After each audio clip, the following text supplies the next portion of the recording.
All right, all right. Welcome. It is Sunday on the Wiley Hobbit network of role-playing games, and I'm your host, Wiley Hobbit, and we're going to play some Greyhawk D&D. Welcome, one and all.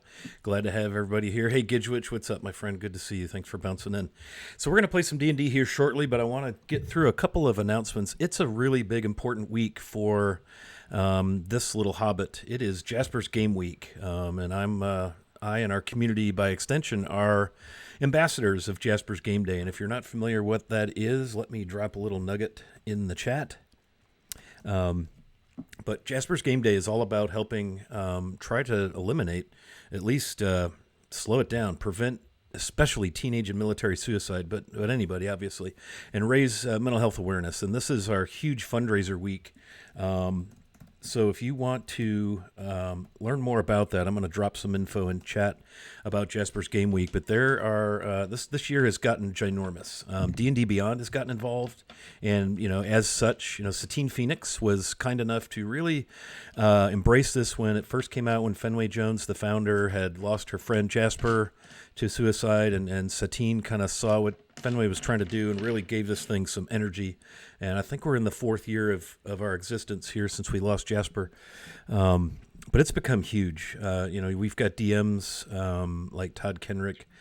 Satine is DMing. We've got Matthew Lillard playing in games, all kind of folks that from around the D&D world, Gabe Hicks, Crit Bard, you name it. But if you want to visit that link that I just posted to see where the events are, a lot of them are going to be hanging out on D&D Beyond for the first few days, like this weekend, and then it flips to my friend Jake, Mini Terrain Domain. He's been a proponent of Jasper's Game Day for since its inception, and so he's hosting a bunch of games, and I'll get to play on a game Tuesday night. So looking forward to that. But yeah, if you have a chance to blow into a game, say hi, maybe help with a donation, we'd much appreciate it. We're already way ahead of budget this year as far as donations are concerned.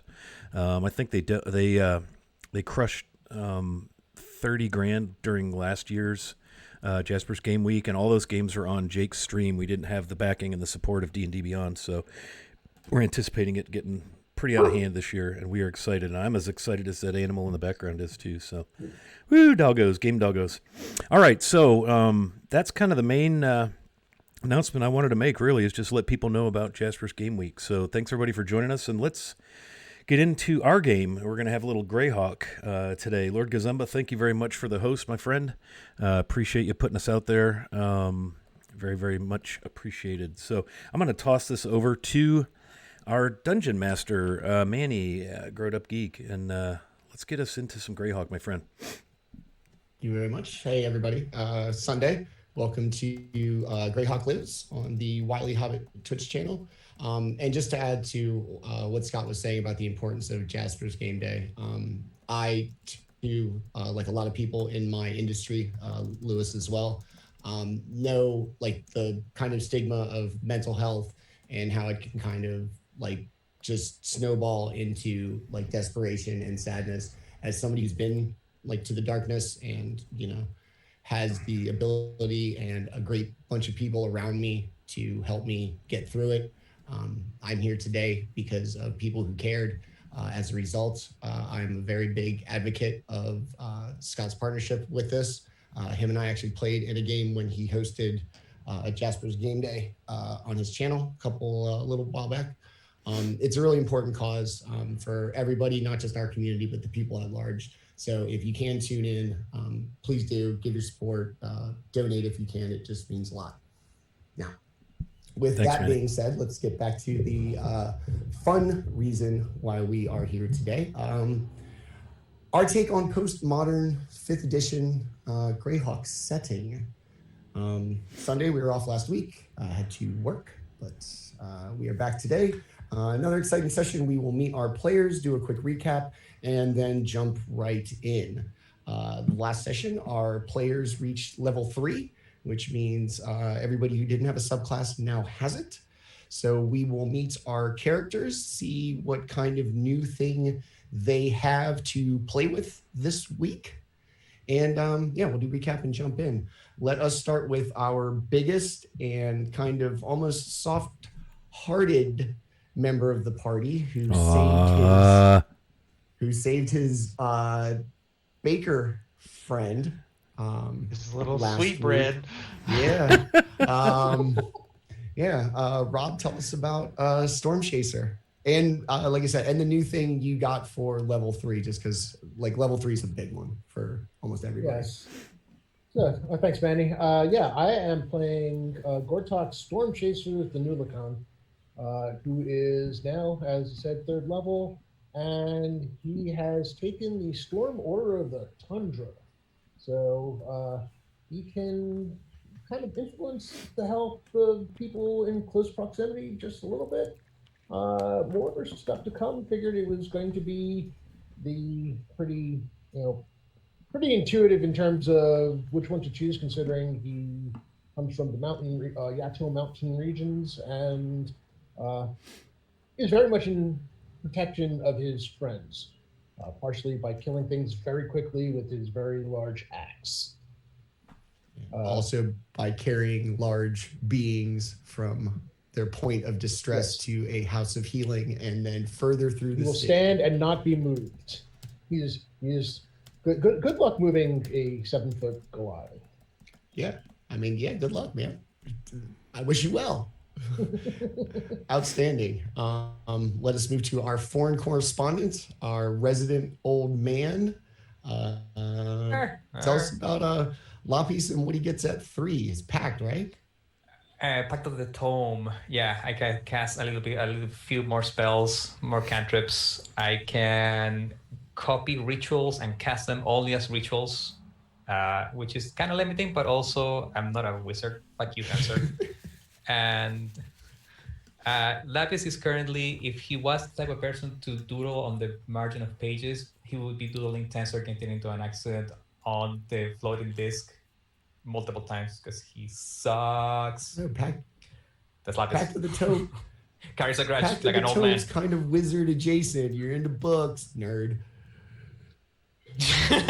Yeah, pretty much. Let us move over to kind of the hero, at least, of the city, using his kind of budding medical knowledge that seemed to have flourished, resulting in the party leveling up in a quite significant way. Our resident doctor, Monk. Lewis, tell us about Beck. I'm and Lewis. what you get at 3. I am playing Beck, who, as you found out, was studying to try and be a doctor for the city, and so at level 3 he took the way of the Mercy Monk, and I can't wait to see how that goes. That's a new style for me to play, so we'll see. Very excited. It seems like a cool subclass, and everything with you being a doctor last week or 2 weeks ago was great. So yeah, and we will finish up with our illustrious host and resident person not from around here. Wiley, tell us about Selme. Yeah, so Selme Isilme Fauna is an elf of mysterious origin, perhaps. She's a ranger, and at 3rd level, as I had planned with this character all along, as I kind of envisioned her growing, she's taken the Fey Wanderer subclass of rangers. So you're about to become quietly, maybe very subtly acquainted and introduced to her deeper backstory, and so is she. I think that's the best way to put that. Awesome. Character growth, self-discovery, all the things role players strive for, and these 4 gentlemen achieve in spades. All right. I'm Manny at Growed Up Geek on the social medias. I will be your dungeon master. I will be playing everyone else and like I said, trying to bring kind of a more modern take on the Greyhawk setting to allow me to not have to learn all of it, and to give our players room to kind of tell their own stories in their own world with the similarities of the old school that you probably hopefully tune in for. So Manny, just real quick, did you level up as Dungeon Master? Do you have a new subclass you wish to share with the party? I would like to say that no. My stuff doesn't. I'm like a necromancer. My stuff doesn't come till like 6. There you go. Yeah, I'm just kind of just a regular dungeon master until I get, Dance Macabre and all this other cool DM stuff. Awesome. Yeah, it's all right. It's the long game. So last week or 2 weeks ago, keep forgetting, the party, fresh from a building full of dead people, some of which they were responsible for, some not. Most notably, the ambassador to the Duchy of Ernst, who was posted in the city of Greyhawk, had been thrown through the skylight. Not the party's fault. Every other dead body in there, yeah. The city guard heard, probably the commotion on the rooftop in the embassy district, place you want to keep safe. Marched down to investigate. At the same time, a strange kind of plague might not be the correct word, but kind of malady ran through the city as the kind of first milling of the wheat from the harvest had been tainted somehow, and taking advantage of the tradition of the free city of Greyhawk to bake lots of breads with the first flour of the harvest. Some sinister force managed to poison it, and a lot of the city succumbed to illness. While this is all going on, the party respectfully and honorably did not lie to the city guard, where they were escorted to the Citadel, where they met with the Lord Mayor of Greyhawk, who turned out to be the player's best friend, Tensor, in disguise, kind of keeping up at least the appearance that everything is well in the city of Greyhawk, despite the entire ruling council of not only it, but dignitaries of other countries as well being murdered down at Blackfriar Manor. After a little negotiations, Tensor sent them to basically two options after interrogating one of the prisoners, that they could kind of investigate a Scarlet Brotherhood, who's more or less been painted as the kind of driving evil force thus far in our campaign, or to deliver the news to the Duchy of Ernst that their duke, their sovereign, had been murdered, and that they need to facilitate a peaceful transition to his eldest son, estranged eldest son, who'd been off in the north fighting since the Greyhawk Wars and hadn't been home in 20 years, leaving the kind of succession in a kind of an odd place. The party more or less decided that they were going to go aid in that. And after trying to making that decision, they went back out to the streets. Selmy wanted to investigate the Scarlet Brotherhood to learn more. Lapis, Beck went to kind of see about this malady, and Stormchaser went to visit his half-orc baker friend, who he found poisoned by the grain. He heroically gave every attempt at helping her, despite knowing her for a very short time, at the Houses of the Healing, only to meet up with the party and have our resident aspiring doctor kind of figure out the pieces of why everybody was sick, and with one heroic roll to solve the problem or not, facilitated an amazing medicine check. Not proficient in it yet, right? You weren't proficient in it at the time. I gained that when we leveled up, so no, Yeah, that was right before. No, I was not. That was pure roll. Yeah, so very well done to kind of realize what had happened, synthesize an antidote, and kind of begin to test it on all of the guard and kind of officials of the Citadel. Lapis used some kind of warlock thing to copy down and deliver Barry Allen style all over town. Basically Beck's work and his formula, so that the city could kind of get over this malady. And as a result of all this collective heroism, our party reached level 3, got their subclasses, and we'll basically pick it up there. I guess kind of out in the streets after Lapis has returned from his Barry Allen mission of delivering the kind of antidote formula to all the houses of the healing in the city. The bells have more or less stopped their chaotic panic ringing that sound alarm through the city. Unfortunately, those who would succumb already have, and those who found themselves ill and potentially on the brink of death hopefully now have hope to our intrepid party. So we will pick it up just adjacent to kind of St. Cuthbert Square, just outside the gates of the Citadel, probably about 10 o'clock in the evening. The city, an eerie, quiet while still having this kind of electricity of tension and uncertainty.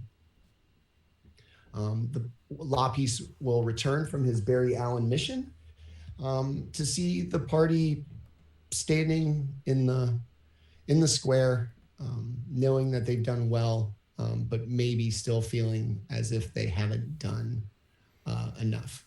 And with that, we will turn it over to our players. I think Selme will be fully cloaked and hooded.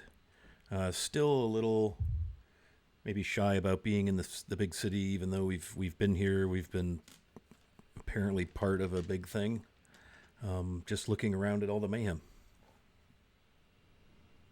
Levis is going to find the nearest place that he can sit and rest his eyes for a little bit, because he just ran 900 feet per minute for 20 minutes. So he's old, and he's just going to be old for like a good little while there somewhere. Lapis, my friend, are you all right? I'm tired. I need a few minutes to just... She'll pull out a water skin, open it up, and offer you, here, have a drink. You look like you've been running a marathon. I was just I knew a spell. I knew a spell where I could run really fast, but I forgot that I don't have the knees for it. Yes, of course. Or the back, Please. or the neck, or the arms, or anything really. So I just need a minute. I see. Do you need to be healed? No, not really. Just emotional damage. Right, of course. Yes. It just hurts to realize that you're this old. I forget sometimes because of the attitude of General Panache, but the body doesn't follow sometimes. Of course. It's good to see you again. Yeah. So I take it you took the information to as many of the houses as possible. Gonna start grumbling. Can't take a goddamn nap here. Yeah, I delivered to every house all the copies of the instructions. Everything should be safe now. We're gonna take a nap now. It's okay. Stormchaser's standing there rather stoically. He's got his axe out. He's kind of the closest he's coming to giving any sign of how tired he may be is he's kind of leaning on the shaft of the at the end of the shaft of the axe, looking around, and the effect the mayhem is having on him.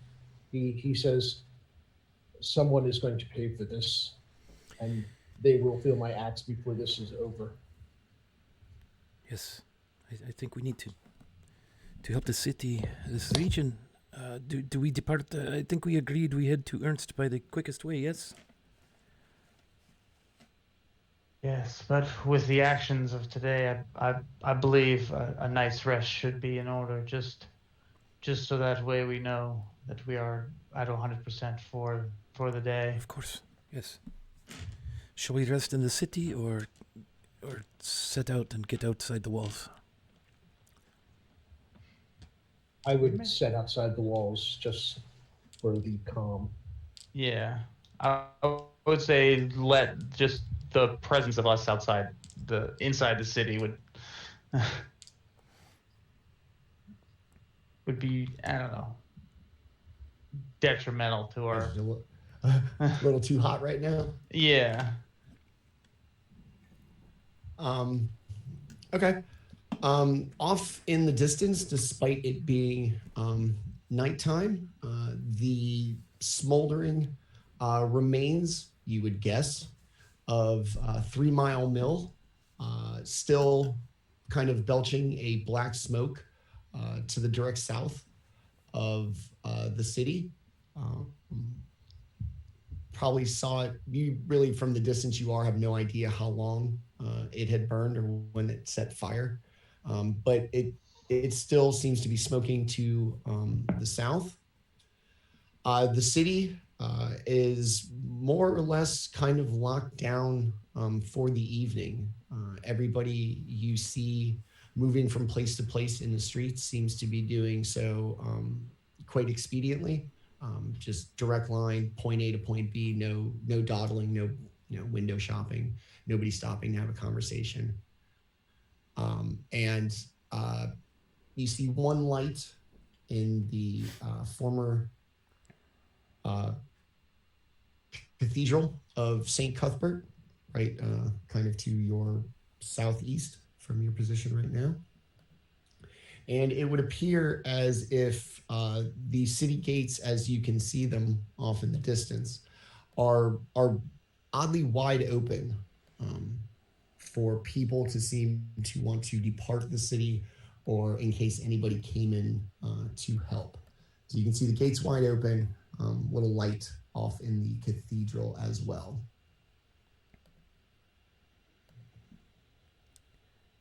Well, shall we be on our way? I think the sooner I get out of the city, the more comfortable I shall be. Lapis, are you able to travel a bit? Just maybe a couple of miles? Awake. I'm awake. Yeah. I just need to go by the magic shop and buy some stuff.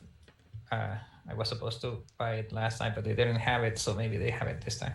I need some magic. Of course. I can do some more stuff now after all of this. Perhaps we should all go together, stay together. Yes? I think so, yeah. I need to lean on someone, but yeah. Yep. Storm Chaser picks up Lapis and says, "I've got you, friend." Okay. That's nice. I'll wake me up when we get there. I would say like helps him up or like physically picks him up like a child. Physically picks him up like a child. Okay. I figure. Just want to be clear. Are we there yet? So Beck's going to know the place of a kind of rare and more exotic bookshop in one of the artists' districts. And you make your way there, and inside, it's still well lit. You can see through the kind of frosted glass, like a tall figure back behind a counter, well lit. And despite having seen what has happened in the city throughout the day, whatever this figure is seems either oblivious or they don't seem concerned. There's no curiosity of looking out the window, just kind of standing back behind the counter, book in hand, not having a care in the world.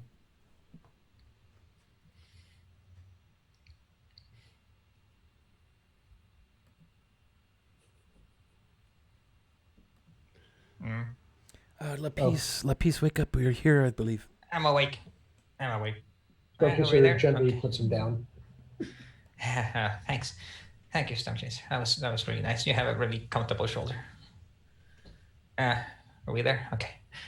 Hello. Hello. Would you have do you have spells? Is this the magic shop? Are we in the right place? I deal in what we will say are the rarities put to print. Oh my god, another answer. Do you have ritual spell scrolls? I do. Usually wizards can find them in books of their study. Is there something I can help you with? Yeah, we're looking for an animal messenger if you have it. And maybe Maybe alarm. Yes. Yes. Very basic elemental spells. We have Oh my both of them, I God. believe. Don't be like that. I'm tired. Don't be like that. I'm mumbling it today. Oh my God, Yeah. fucking I, tensor. is there anything else I would give to you, or that you may need? 150. Wait, let me do some. Yeah, 150 gold worth of ink, magic Very inks well. to copy the magic things. And that'll be it. All right. Why, yes. Copying things into spell books is important.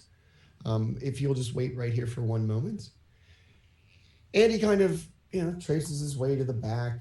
You hear some shuffling of scrolls and paperwork. And he kind of comes back through the curtain. A couple of very nice ornate tubes. Couple of bottles clinking together in what appear to be a velvet bag. And some kind of loose vellum as well. He unscrews the scroll tube and kind of pulls it out and shows it to you. Kind of goes over it. The 1894 alarm spell. Yes, my favorite. One of the better vintages and one of our more prized collections for alarm. Will this satisfy, sir? Yes, this one and Animal Messenger and the ink. I don't really need the paper because I have my own book. Oh, very well. Pulls out the Animal Messenger scroll, shows it to you in the same manner. Satisfactory, sir? Yeah, it smells good. Okay. Rolls them back up. Will you be taking the tubes as well? Yeah, sure. Okay. Puts them back in, screws them together, goes in, pulls out the bottles of ink from a red and gold velvet sack. Is this... ink, I know. Ink, lapis knows. So this one, can I roll something just to be pretentious? Because this guy is annoying me. What can I roll for this? Arcana, probably.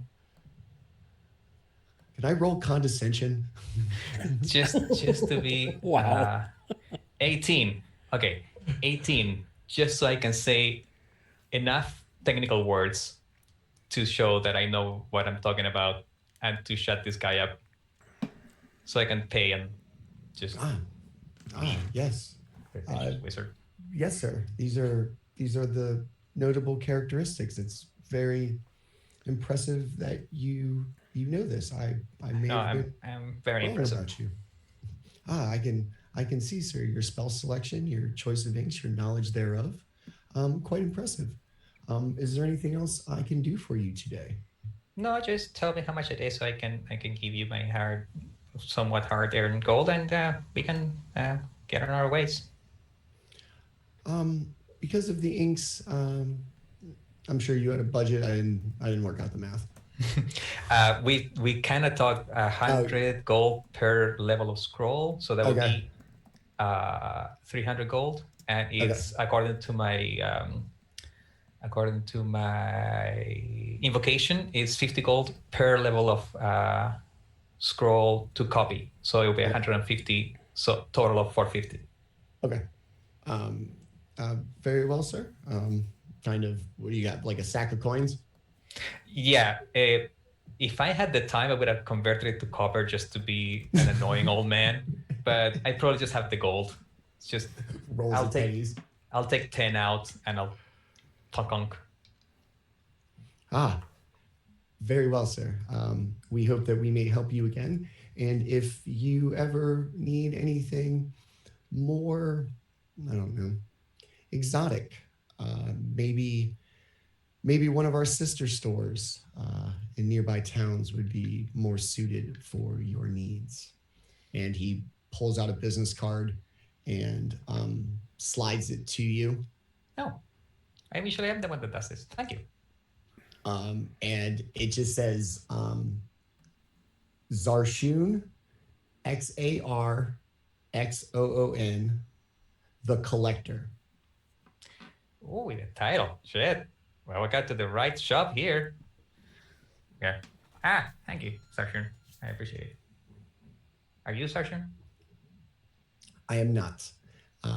This is our patron of odd collectibles, shall we say. He is the ability to acquire things that others may have a little more difficulty, books, knowledge, or otherwise. You know, I know a thing or two about patrons. I like this one. I think this is good. I'm Lapis. Oh, it is a pleasure, Lapis. I am Eston. Eston, a pleasure. Sorry, I was kind of short with you. I was really tired. It is okay. Those burdened with much knowledge often do not suffer small talk. Yeah, but they're kind of dicks. I don't want to be that way. I apologize. Anyway, Esme, Storm Chaser, Beck, do you need anything from here? This guy's okay. I think I have all I need, thank you. But it's a very lovely shop, yes. It's a pleasure to meet you.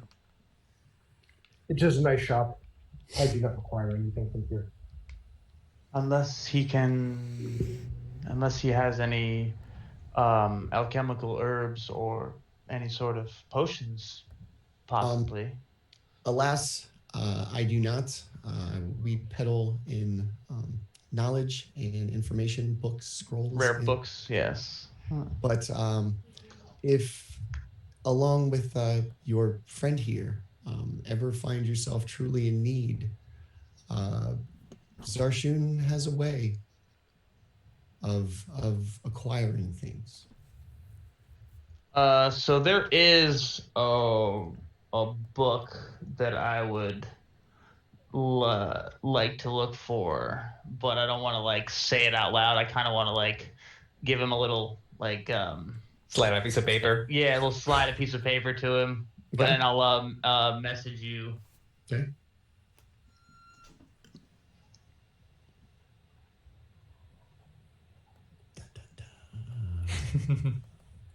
Anticipation, it's killing me.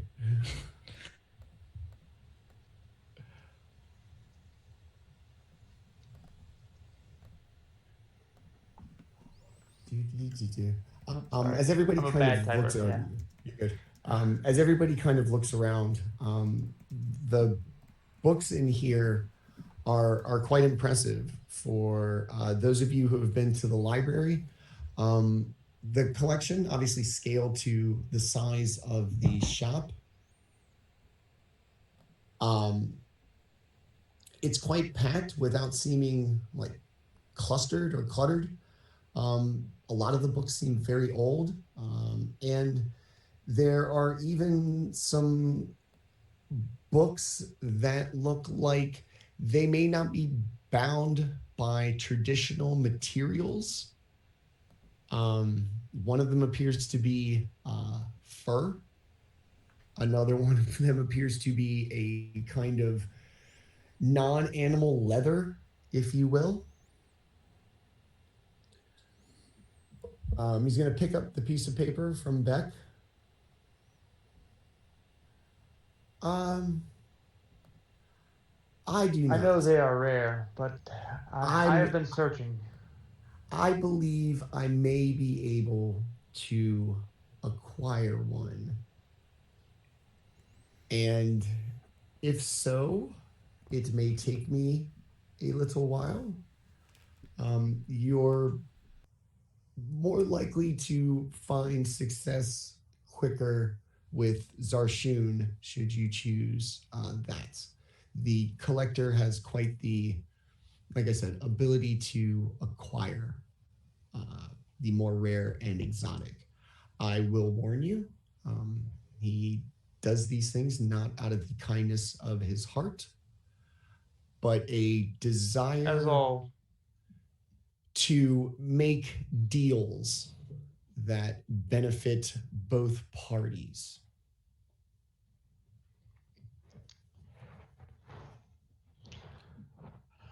I will take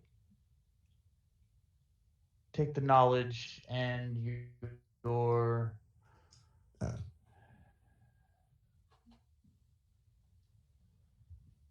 with insight. So I thank you, and we may be in contact. Very well. I am here. We also have one of our sister locations in the port city of Elmshire, as we are collectors of knowledge from many lands, and port cities are a great place to find people coming through from other places that may have knowledge we are unaware of here.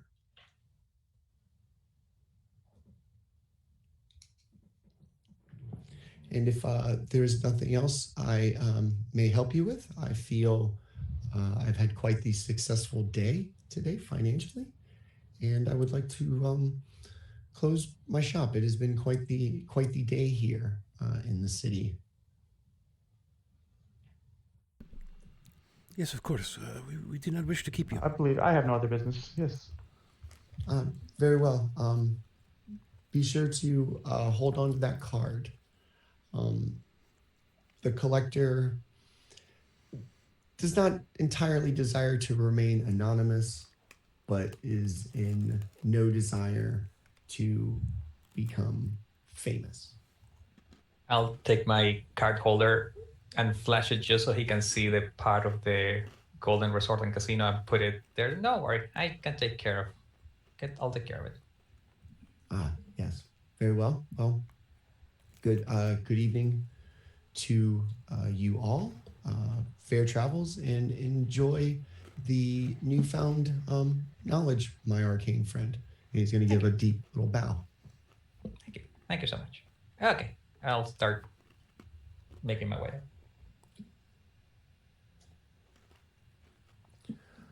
All right, back outside. It's getting kind of late in the evening. The city streets are now almost completely empty. The bells have entirely stopped. And for a city this size at night, usually there's a significant amount of light pollution kind of emitted from the city, as this large city full of people and beings goes into their houses and lights them up to kind of go about a normal life. Huge parts of the city seem dark. It's amazing to have seen this kind of roller coaster of activity in the city in the brief probably 4 or 5 days now that you've kind of been in this area. The city gates still remain wide open, though posted with sentries. They're not just letting people in, but they don't want to create a kind of a log jam of people either trying to get in or get out. Which direction do we need to depart Greyhawk for our trip? It's going to be along the kind of headed northeast out of the city.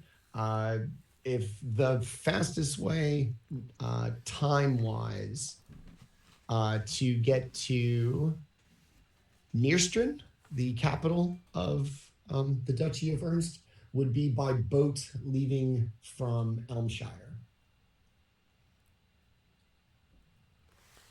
Yes, I think we agreed that the best plan was to go the quickest way, yes. And she kind of eyes Storm Chaser at the thought of a boat ride. The need to hit something with my axe overrides any fear of water. Well, you did so very well on our last boat ride that I think you'll be fine. I have a target eventually. Yes. I will do what needs to be done. Very well. Then we should make our way. And she'll kind of step forward, clearly pretty anxious to get out of Greyhawk. Make sure her cloak is up, hood is up. Like I said, city street's pretty empty as you kind of make your way out of along the road heading northeast. Out of the city, the mountains are quickly kind of come into view. They're always in the background of the large skyline of the free city of Greyhawk. But you're headed in that direction now. The river on your left kind of tumbles by relatively peacefully, not like a raging water or anything, reflecting moonlight above. Everybody give me like a, I don't know, give me a perception check. Let's get some dice rolling. Selma has a 16. Ooh, nice. It was almost good, and then it was an 8. Let's see what's next. 10 for Storm Chaser. Okay. Dirty 20. All right. So Beck and Selma kind of notice this stillness as you head up the road. In the actual road, you notice lots of kind of wagon wheel ruts, relatively fresh. It hasn't rained in a while. So any kind of rut in the dry, packed ground would be new. Some of them even have almost like a tread or a grain of the wood used for the wheels. And even having it not rained in a few days, some of them appear quite deep, as if whatever was on the wagon was quite heavy. Can Selma determine maybe how many people by footprints, anything like that? How many wagons? Was it a caravan? Was it a small group? It would look.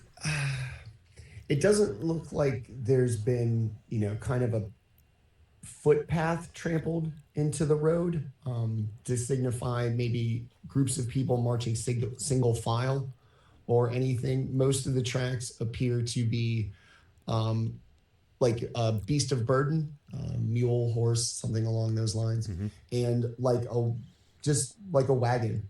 You don't see a lot of footprints or anything to significant like foot traffic, so much as just single wagon, maybe quite a few. It appears perhaps a small caravan with very heavy items. See, look how deep these wagon tracks are, and the footprints. It appears that they walk in single file to hide their numbers. You can't not make that joke. It's fine.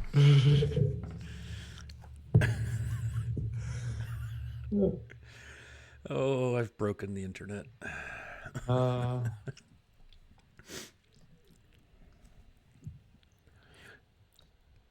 Is it obvious how far ahead of us they might be? No, it's dark. But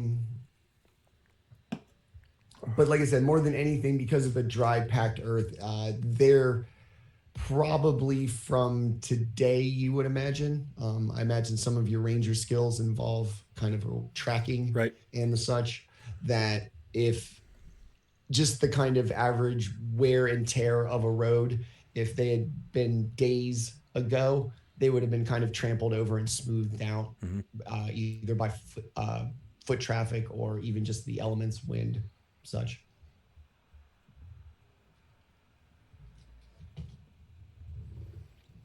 Yes, well, I think the sooner we get off the road and make camp, the better off we'll be. And she kind of looks over at Lapis as he's, I'm kind of picturing him sort of stumbling along, pretty tired. Yeah, he had a power nap on Storm Chaser, but he's starting to flag again. Do I know of any inns or anything on this that are would be close to the city on this way out of town? Most of the roads have like a little kind of smaller inn, relatively close by, for people who either don't want to make it all the way into the city or are perfectly content staying just slightly outside. One such in this direction. It's basically the kind of the first structure you encounter along the way. It's just called the Mountain Road Inn. It comes up. It's nighttime, so there's light shining through the bay picture window. Couple of lights upstairs in the rooms appear to be on. You don't hear anything, and next to it seems to be like a kind of fenced-in area that might resemble like a pasture or something to keep animals in. I look to the group. I don't know how long we'll be on the road, but I would like to sleep maybe in a bed one last time before we do. It's about more or less 2 full days by foot to Elmshire. Oh, yeah. This is fine. Yes. Okay. So you're just gonna kind of walk in. You walk in. Yeah, I'll walk in. Okay. Inside, the kind of oil lamps that are used to light the great room seem well taken care of and illuminating the room quite well. The fireplace seems to have burned down to barely coals. There's very little glow from it. Not much heat. For Beck, it's going to seem weird being from this area and knowing how cold it gets at night this time of year, that in order to kind of keep the entire space warm through the night, the fire should be roaring pretty good. This isn't. Nobody appears to be in the great room, either a patron sitting at a bar or a table, and nobody behind the bar either. I call out, hello. Is there anyone here? Silence in return. This seems strange. I kind of want to. Yeah, I look back to everyone, and this isn't normal. We should investigate this. I think Selme would definitely loosen each short sword in its scabbard just in case. Storm Chaser looks back at the path that you just came from, leading back to the city, looks inside and says, "What is normal? I don't know what normal is anymore."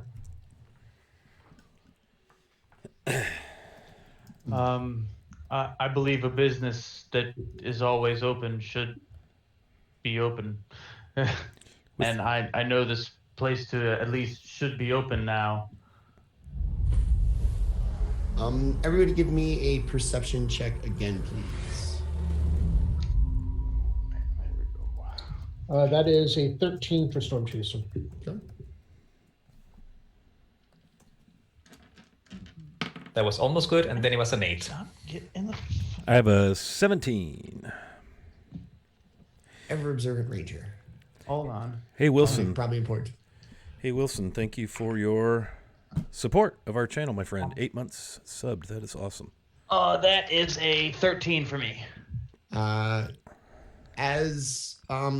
you kind of tentatively, I imagine, kind of look through at least the great room, Selmay's going to notice kind of an odd smell.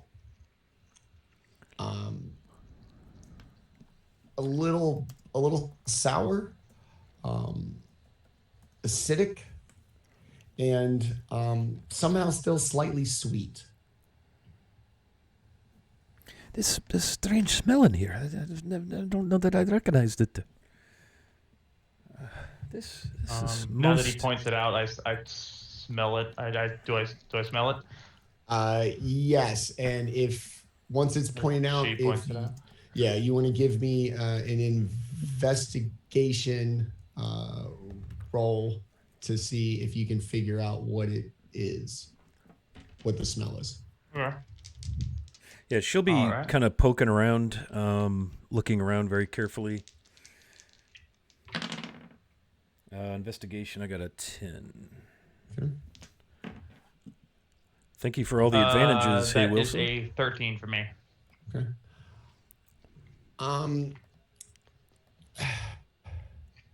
You think it might be potentially rotten food or some sort of organic material gone bad.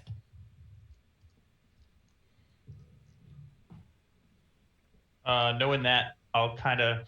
Do I see like behind the bar? Is there a door to like a kitchen or like a back room or anything like that? There's like the kind of saloon like things that are only about like yay big from like waist to like here. half swings. Yeah. Yeah, the little saloon doors. There's a set of those to the back. From there seems to be a little light and a kind of orange, like ambient glow from something, not one of the oil lamps that are throughout basically the first floor of the tavern or the inn. I kind of want to give everybody the nod and whistle and pointing like that direction What is it? towards the.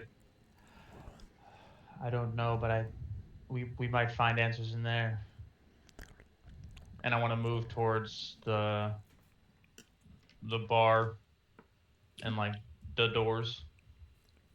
All right, as you come up like on the customer side of the bar and kind of give one of these, you see on the ground like at least a boot kind of in the the gap underneath the saloon doors. Like the doors going into the kitchen? Yeah. I'll hop over the bar and see if I can see anything else. You want to give it like a peek or push through the doors, the saloon doors?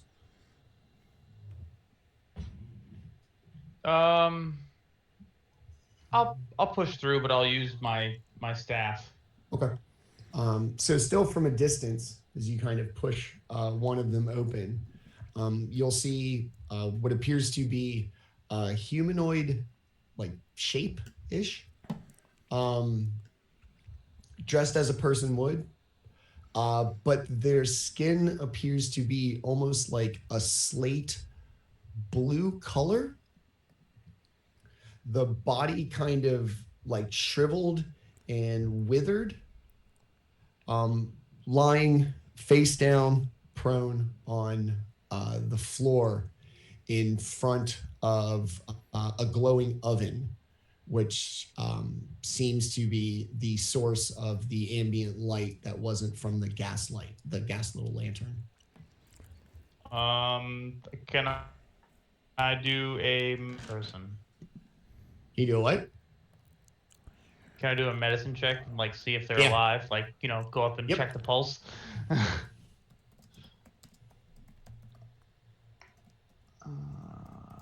All right, so it's only a 10, but it's my first day doing this, so I'm still new. I'm still Even with your average roll, you can determine that this body is dead. Despite being next to this glowing oven, it seems almost cold to the touch. The skin is dry and leathery and almost brittle and crumbly as you give it this. And as you remove your finger, it kind of flakes and falls away. What is it? What have you found there? I'll see Beck, kind of crouched in the doors. What is it? I kind of want I'll stand up and like push the door open outwards so that way if anybody's standing on the bar they can see the body laying there. Oh my goodness. I believe we might find the this might be the owner. Perhaps that is the source of the smell then. Goodness. She'll pull her swords And everybody's been given advantage from Hey Wilson, so thank you. And Storm Chaser, you've been given a second advantage from Retro Gamer Meth. And for some reason, we keep giving the DM advantage. I'm gonna have to look into that. I'm not sure what's happening there, but knock it off. It's not a feature; it's a bug, and it keeps happening. It's not a bug; it's a feature. Hey, you can root He's a against DM with the bugs. bad guys sometimes, the good guys sometimes, and these are my people. Adversarial. I love it. So you know, Beck's going to kind of have the door open. All of you are going to be able to now see this figure that, were it not for its kind of physical dimensions, height, you know, just kind of overall, between the color and the condition of the skin, you would not be able to recognize it as a human. Like I said, other than the size of it, the skin is in such a condition and the body so kind of desiccated and withered that aside from its ample proportions of its bones, you would not be able to know that this was human. That's how kind of altered and afflicted with whatever this body is. I wonder if they get their bread and flour from Greyhawk. Could this be the end result of the poison? I guess we could start turning this place. Give it the old.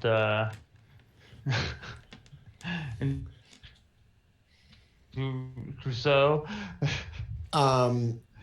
If Beck, if you're still standing by the saloon doors, pushing them in, go ahead and give me a perception check of like what's inside the little kitchen that's in through the saloon doors. Okay. 21. Okay. You will see kind of the materials probably used for baking, including a large burlap sack labeled flour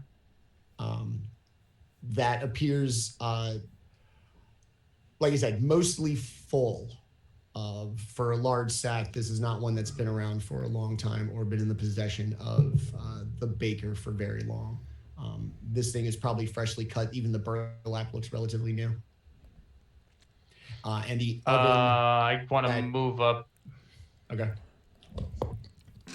I want to move up, and since the oven is still glowing, I want to see if they were cooking. Like, see if there was anything in the oven. Okay. Give me an Maybe investigation that's like. check on the oven. All right, the oven is 12. It certainly seems big enough to bake in. The fire is pushed to the back of the kind of enclosed space. It's large, it's flat. It looks like this oven is not used to heat the building. I find that answer vague and unconvincing. And then, yeah. I guess I'll look at the flour sack. Do I notice anything similar from the, I guess, the flour that came from the mills? It has the letters TMM stamped on the bag. It does appear like if you pick it up that it's heavy, that the kind of dimensions of the bag would have been filled, and you notice only a little bit missing at the kind of where it sits on the floor. There seems to be like a fine coating of almost flour dust. We should get this flour out of here and burn it. And search the place if there's any more, if anyone is here left alive. Yes. Yeah, so we'll take the sack of flour and there a big fireplace? There's the Possibly, fireplace. like, in There's the- the fireplace in the great room. That's the one that would be used to heat the entire building for the comfort of the patrons. It's they've let it, obviously with the dead owner. Nobody's been tending to it all day, so at some point it was burning. It's barely like embers and coals at this point. And I guess I'll look around to see if there's any wood or anything to stoke the fire. There's the standard kit right next to the fireplace that the owner would use throughout the day to maintain the fire. They just haven't today, probably because they've been, dead. I wonder if we should burn it outside. She sees him eyeballing the fireplace. I think that would be a good idea. I could go out back. I could make a fire and take care of this while you search the inn. All right, but be careful. This flower course. seems lethal, so Of course. do your best to protect yourself from it. Yes. I'll dig in my pack and tie some fabric around, kind of making a gator mask, and slip some gloves on. Okay. And I'll go out and start a fire and drag the flower out there. And by out, I mean out back. I don't want to have a roaring bonfire in the front yard of this place. Bye. Yeah. Obviously, I think before I do all that, I will have a quick trip around the inn itself just to surveil. Okay. And I think I'll use my stealth while doing so.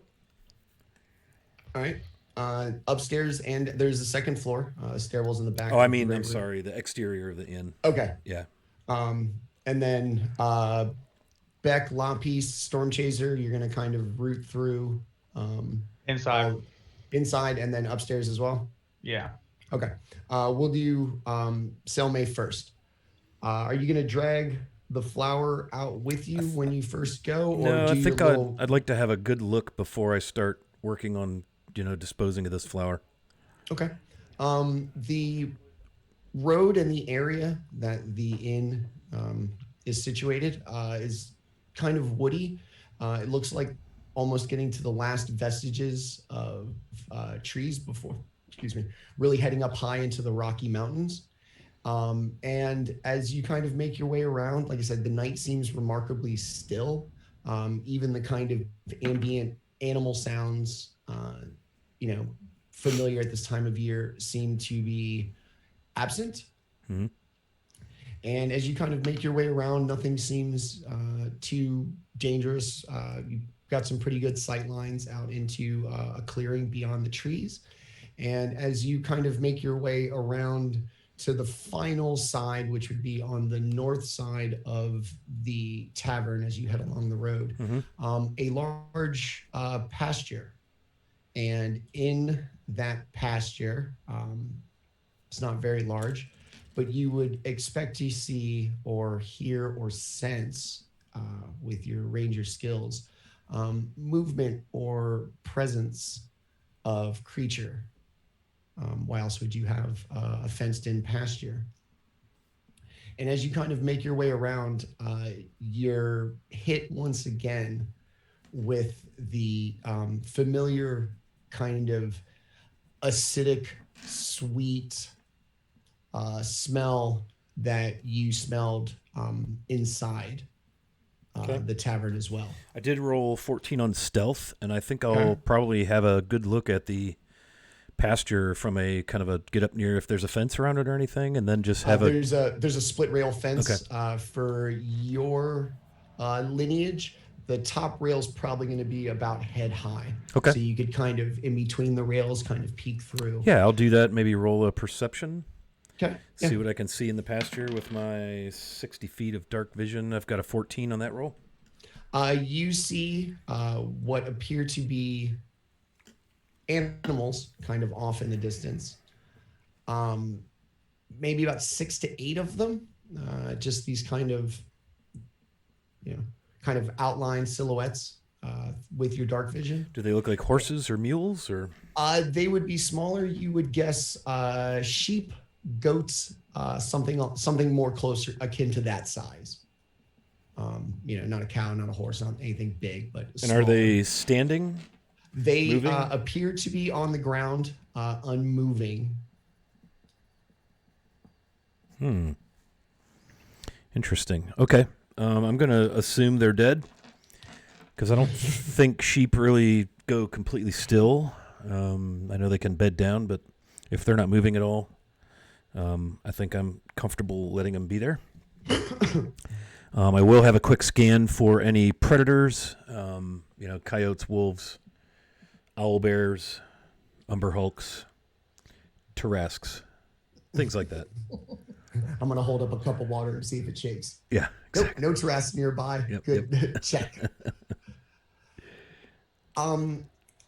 With your kind of ranger skills and the kind of wilderness knowledge you have, if you were to assume them dead, you would also assume at some point to see kind of nocturnal scavengers, maybe about. Yeah. Either, birds of prey or something along those lines. And with animal sensing and your kind of keen ranger wilderness skills, it doesn't appear to be any. You don't hear kind of larger footprints of things like wolves along those lines that would get to it. Okay. And they don't appear in the limited visibility of the night sky, any kind of birds of, scavenging birds. Okay. Circling above. I think what I'd like to do at this point is cast a spell. Okay. And I'm going to cast Speak with Animals. I get it once per long rest. I'm unclear if it uses a spell slot. It does not. I just get it once per long rest. And so what it does, it gives me 10 minutes. I gain the ability to comprehend and verbally communicate with beasts for 10 minutes. Obviously, the knowledge and the awareness of the beast is limited by their intelligence. And I will try to speak out to the animals in the pen.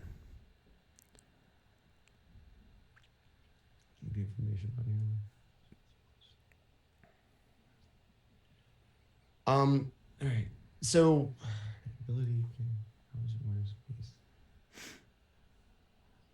are you just gonna bleed at them? I don't know how the spell manifests itself into actual action. I'm gonna. I just bleed at them and they understand. Yeah, me? I'm picturing that I could probably speak to them in Elvish. Okay. And they might, I speak Sylvan, Elvish, Celestial, and they would be able to maybe understand it. They would speak their language and I mine. Okay. That's kind of how I was picturing it, and see if I can rouse them or get a reaction. I didn't know if there's like me talking to my cat, meow. Meow. So you call out in quite a few of the. Have you used this? Has someone used this spell This before? is something brand spanking new to me. Oddly coordinated with the timing of my leveling up. Okay. Yeah. So, unaware of, kind of exactly how this newfound power works, you're going to call out to the creatures in all of the languages that you speak. And even if a few kind of non-verbal or at least, vocalized ways in an attempt to really kind of grow into your newfound power. And despite your best efforts, the creatures seem unmoved or awakened or anything. They still seem completely stationary as they were. I'll try to make a goat sound or a sheep sound, like I'm calling to them that way. Still nothing, not even the slightest little bit of movement. Okay. I think at this point I will howl as if to see if I might attract a response from a nearby coyote or wolf. I'm going to ask for a performance check because I don't get to use that one very much, and that Okay. seems about as close Yeah, as it she comes. will make her way again, continuing to stealth to the far end of the pasture so that she's maybe closer to the woods, Okay. and then get down on all of her haunches. I'm going to roll perception. That is a dirty 20, and just kind of throw her cloak back and her hood back and just kind of call out, "Ooh, ooh, ooh." See if she can't get any kind of response. Off in the northern distance, in the kind of more approaching the mountains, you do receive, after a very convincing wolf, a callback in the way that one wolf would answer another, either as a show of defiance or to be made aware of their presence. It's pretty far off in the distance, so much so that it doesn't seem to come from an exact direction, as it may echo kind of Right. through the canyons and odd parts of the mountain. The figures in the pasture still seem unmoved or anything. Right. And assuming they would have reacted unfavorably to that, I'll send one more howl out Okay. as if to say, just checking, nothing more. Sorry to bother you. This time, two wolves, or maybe the same wolf twice. You get two responses from the same general vicinity in relatively quick succession. Still not able to pinpoint where it comes from due to the reverberations off the mountains and the sheer faces of rock. Okay. What was I able to, thanks to my spell, able to comprehend maybe what they were intending? They seem almost an inquisitive howl, a long wolf version of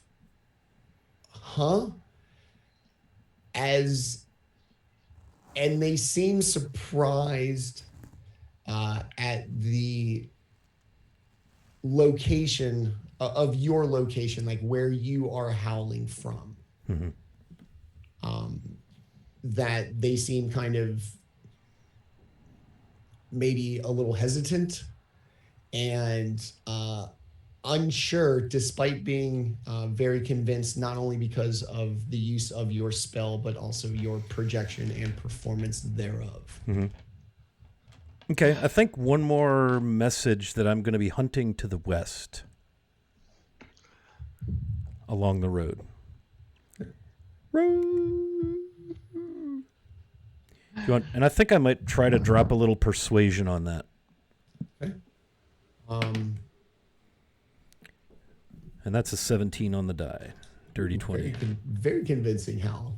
Perfect tone of voice.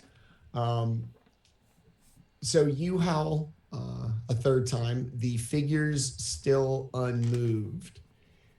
And the call from now 3 or 4 wolves is one of a warning or caution.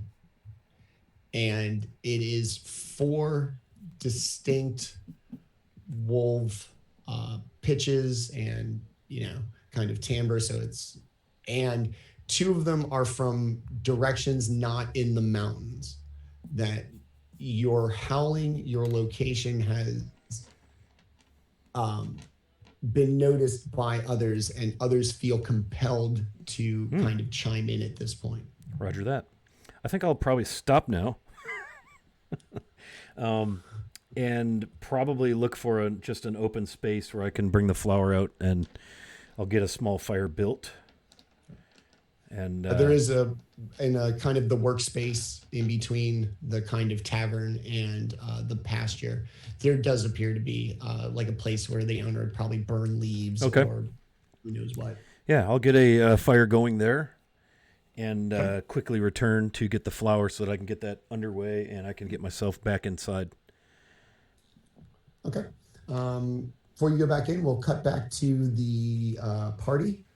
Selmay's kind of made her way out the door, and as far as you know, is just kind of safely traipsing through the surrounding areas.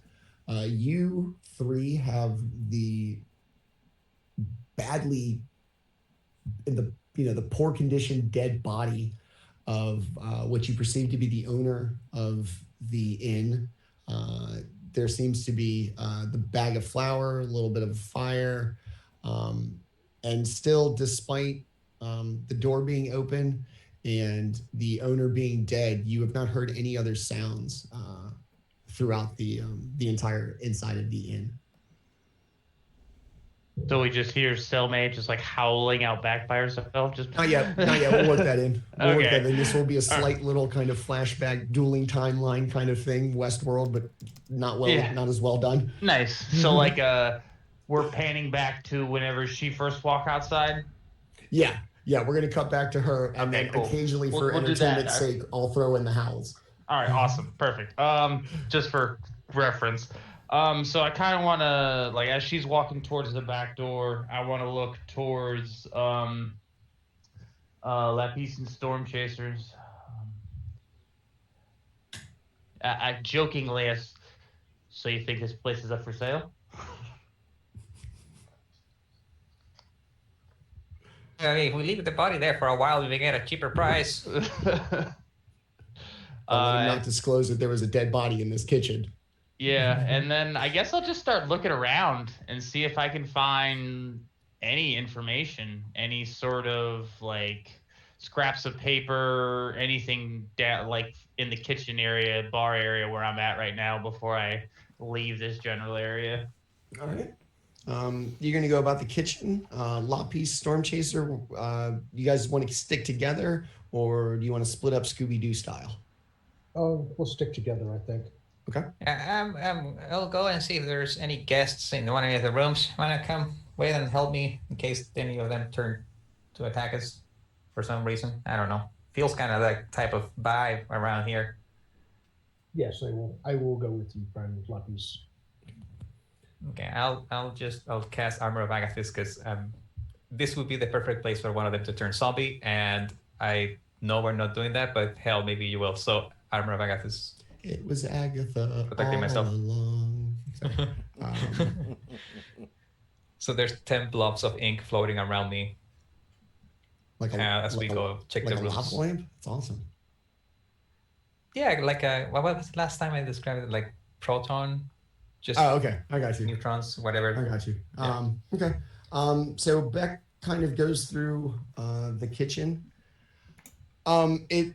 There's a lot of signs that all of the food for the inn comes out of this area. There appear to be a couple of racks filled with like uncooked produce. One of those ice hatches in the freezer or in the floorboards where a large block of ice covered in hay, and there appear to be like a cured leg of an animal. It's probably used to feed the guests, and a couple of kind of rudimentary attempts at bread sit on the shelf. And the way they are arranged, like on the shelf, you would guess that at one point there was more of them, and that at least probably two there's space for two that aren't filled, just like the two in the back. If they went, closest to you, 1, 2, 3, 4. The first two are missing, and then the two in the back are still present.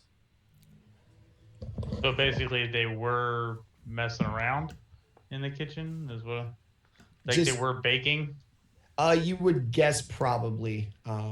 Just having it, even if you didn't have guests necessarily, you would still want to have maybe these things just in case they showed up.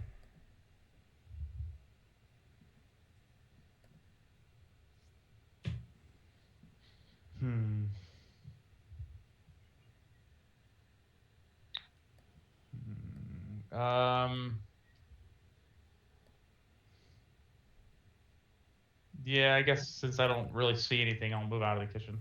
Okay. Upstairs, Lampiece and Storm Chaser, there are 2 doors that are closed and 4 that are open. They appear to be kind of standard size and amenitied roadside inn rooms. And like I said, 2 doors that appear to be closed out of the 6 upstairs. Now, what do you think? You think the innkeeper has the keys, or do you want to kick the doors in? There's no need Are to those- wreck this place if we want to buy it. We'll lower the property price. I don't want to So- spend it fixing it. Storm Chaser looks at the rooms, the doors in confusion, and says, "Are doors normally open in human inns?" They're probably open if they're empty. They're probably closed if there's someone inside. Let's try knocking first. Knock, knock. Knock, knock, knock.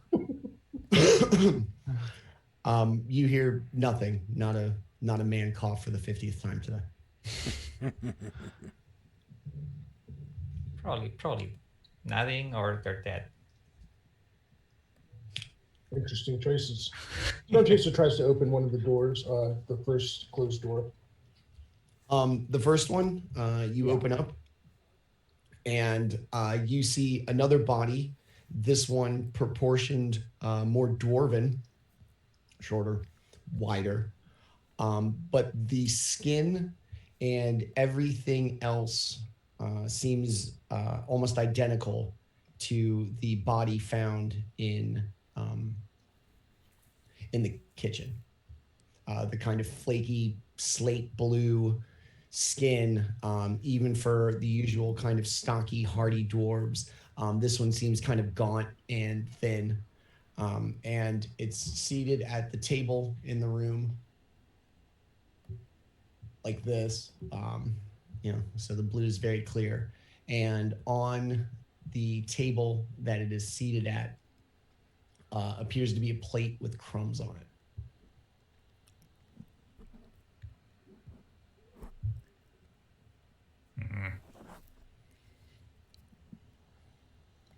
I'll just make sure, and I'll take the pulse, just to be on the safe side. As you touch the neck, kind of section of the flesh falls off.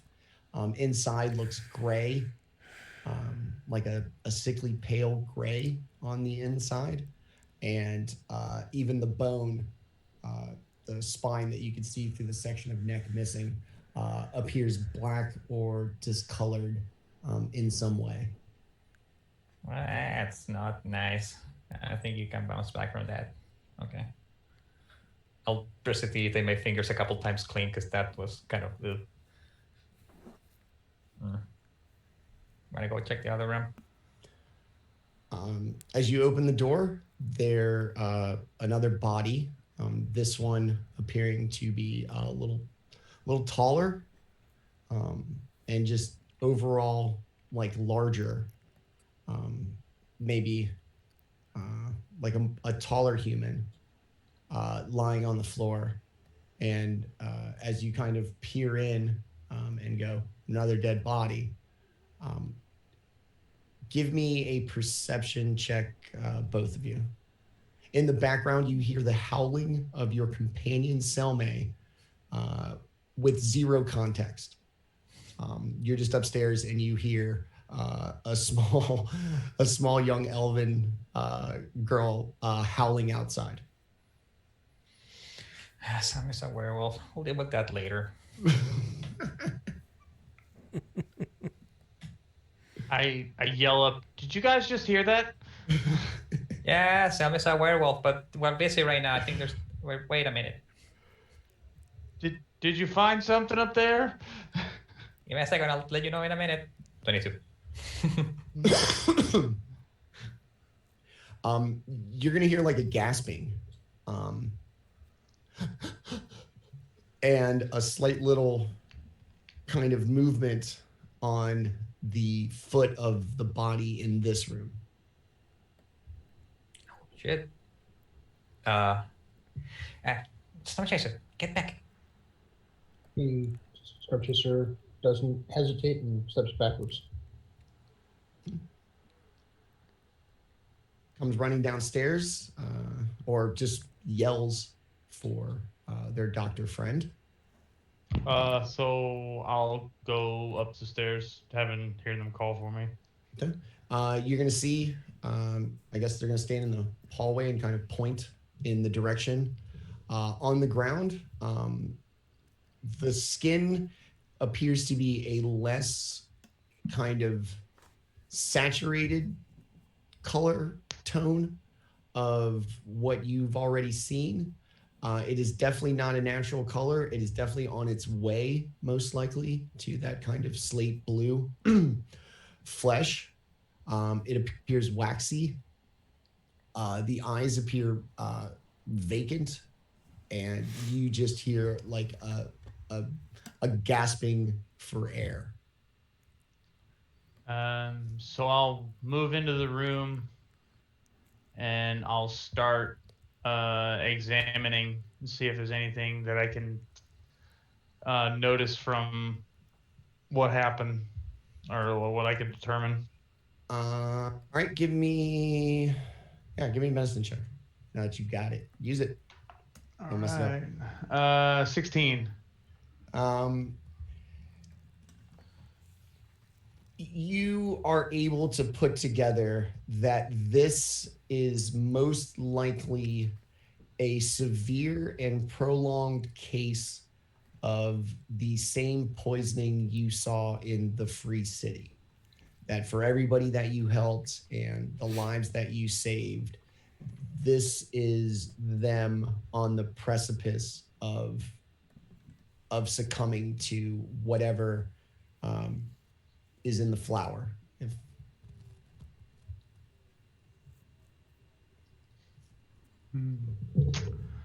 So I guess I'll pull out my alchemist kit and see if I can put something together, either to ease their pain or to help them. Okay. Which one? You wanna? What could I determine? Could I help them? That's the. The people that you saw in the Citadel were nowhere near this ill, and some of those were borderline miraculous that you saved. This person seems barely like cognitively there. A vacant stare hasn't acknowledged like your presence or anything. Just a vacant stare and like a gasping for breath. So I guess I will grab their hand and see if they like squeeze back. I'll kind of like whisper into their ear, if you're still in there, let me know. If not, I can make it all stop for you. Their waxy cold, like feeling hand gives no squeeze, no acknowledgement when you squeeze it. And even when you kind of lean in close to whisper, the eyes don't track your movement. There seems to be no, that kind of thing when somebody gets close to you that you make your own like appropriate space. None of that, just the kind of vacant stare and the like just constant like gasping, shortness of breath. So I will reach into my pack and take out a small, like, clear vial, and I'll open up the case that I picked up from the office a couple of sessions back. Y'all haven't seen me do anything with it. It's kind of like a leather folding top bag, almost like an old doctor's bag, but not quite as rigid.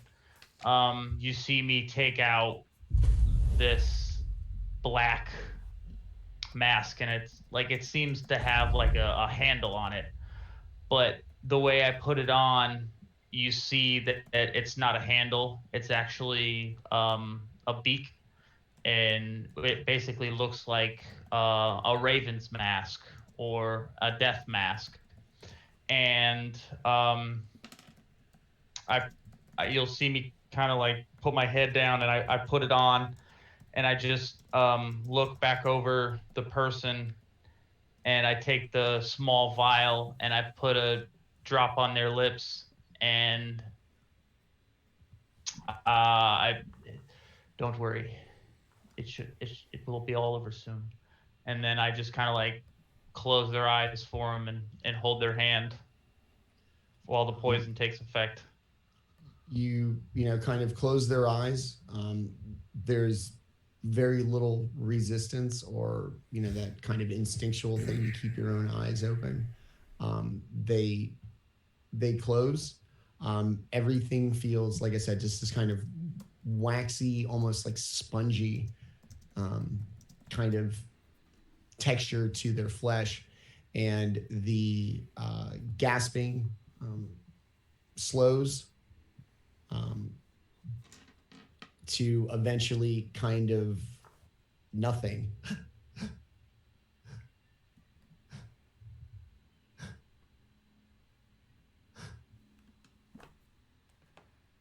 And they are relieved of their pain, and they go kind of limp on the floor.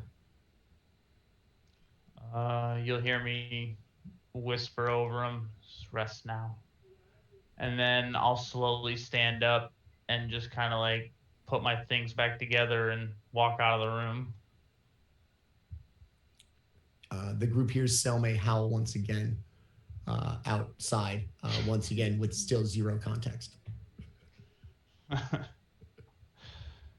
I want to look towards Lapis and Storm Chasers. This Scarlet Brotherhood, they have no respect for human life. This has reached far beyond just the city or just one group of people. This has to stop. We must find out why they're willing to do this. I will ask the question just before I remove their heads from their bodies. And he says it in a very, very serious tone. There is no joking there. No humor. And I will help you, friend. And I will help you. I don't like doing what I just had to do. It's not something I take great joy in. As you all kind of share this solemn moment, kind of emotionally coming to grips with the dealing of the recently departed, you hear the door open again, and sounds of kind of light and, I guess, deliberate footsteps from downstairs. Like someone trying to be sneaky? Or maybe of a smaller frame, who couldn't probably put down heavy footsteps if they tried.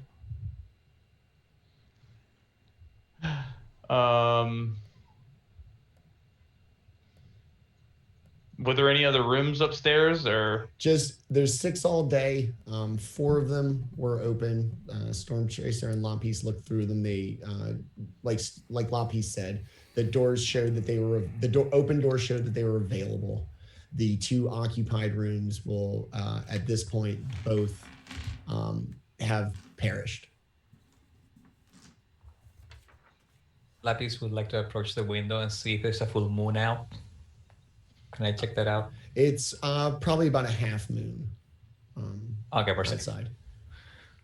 And from the kind of orientation of the room in the building, as you look out, you're going to see the pasture.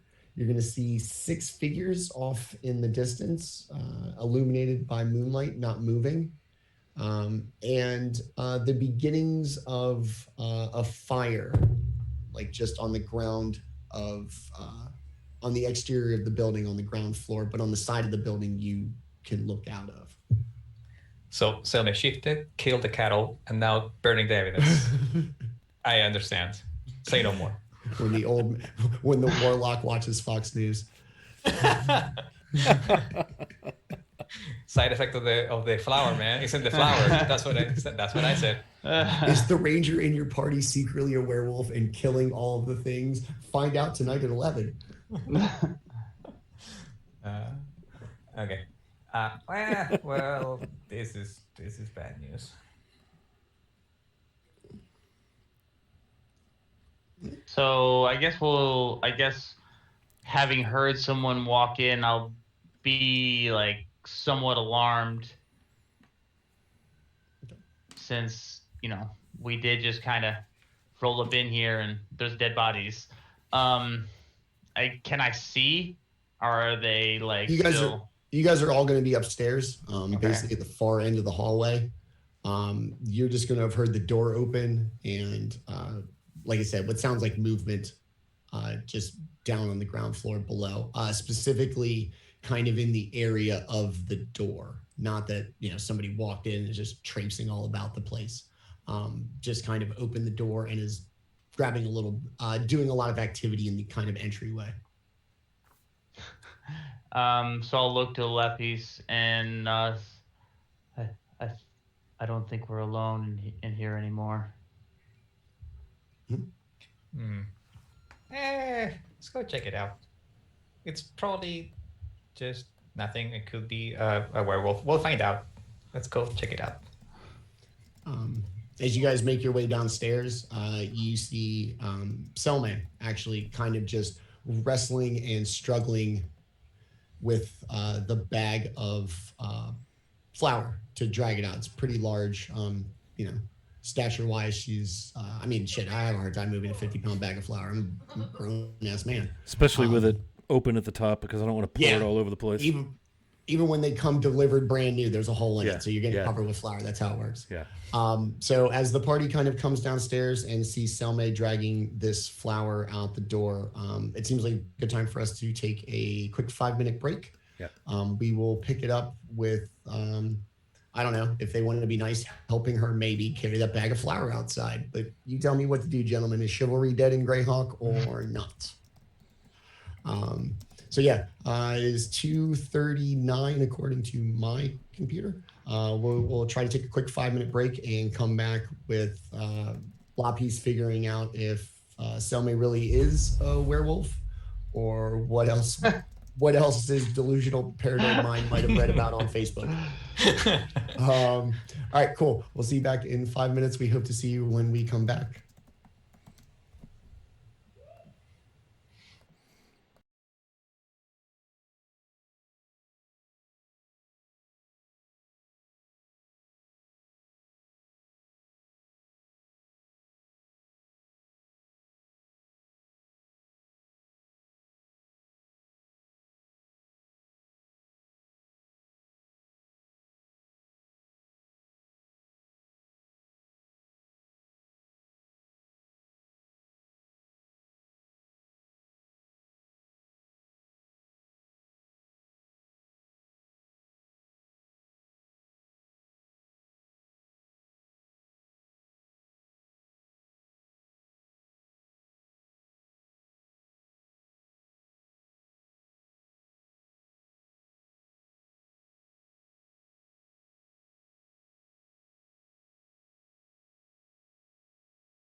All right, we're back from break. Nicely stretched and bioed. Let's keep going there, DM. Okay.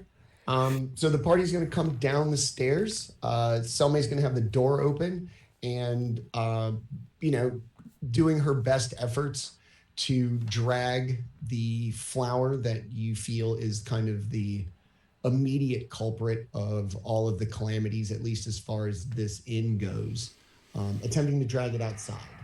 And that's where we'll turn it back over to the party, keep this thing going. Going to burn you, O flower, greatest and chiefest of calamities. Yeah, so she'll just be struggling to drag it out to the back where she's got her fire going. Stormchaser looks around and says, what's about the corpses? We cannot leave them to rot here.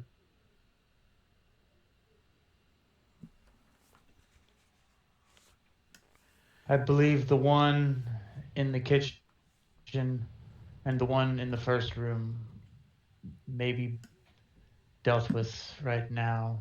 I shall take the third. There's the fourth. Wait, were there two in the kitchen, or there's one in the I- kitchen? There was the dwarf that was definitely dead when you found him. Okay, And then the third one was the one that Beck just aided in their passing. okay? So there's three. Yeah. Yeah, Kevorkian. Mercy. Okay. That's what he was. I mean, Yeah.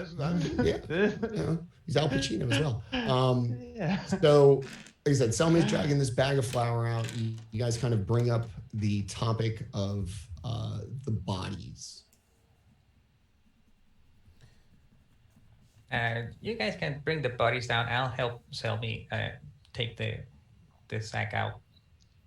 And I'll head over to the other side of the sack and provide as little help as my negative strength modifier allows.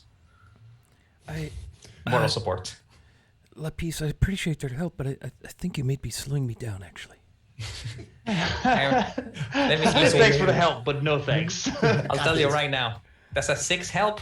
No? Okay. Well, use your legs. Lift with your legs. I can help you with that. Yes, very well. Thank you. I appreciate your efforts. Somehow you're almost hindering, like you're pushing. Yeah. Like you forget which direction you're going. Hell, I can use Mage Hand and help more than I can with my own frail. I mean, a mage hand might be a 6. It can only lift 5 pounds? 10 pounds. 10 pounds. 10 pounds? Okay. 10 pounds? 5 pounds? 10 pounds. Okay. Okay. You So can drag it though. Doesn't say you can't drag 50 pounds. Just talk about leverage. Creative use of mage hand.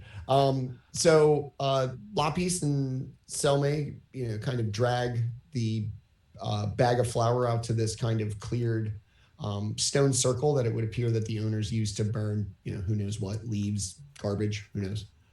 And Stormchaser and Beck, you guys going to go get the bodies, the 2 at least that you want to get rid of? Yes. Stormchaser upstairs for this kind of dwarf, and Beck to the kitchen for the human. The kitchen for the other one. Okay. No, I will get the third one upstairs if he gets the dwarf and the dude in the kitchen. Okay. So I want to basically want to go into the last room, and I want to kind of like wrap them in like sheets that were on the bed of more like a dignified way. Since I aided in their death, I'd at least feel right, giving them somewhat proper pyre. Okay.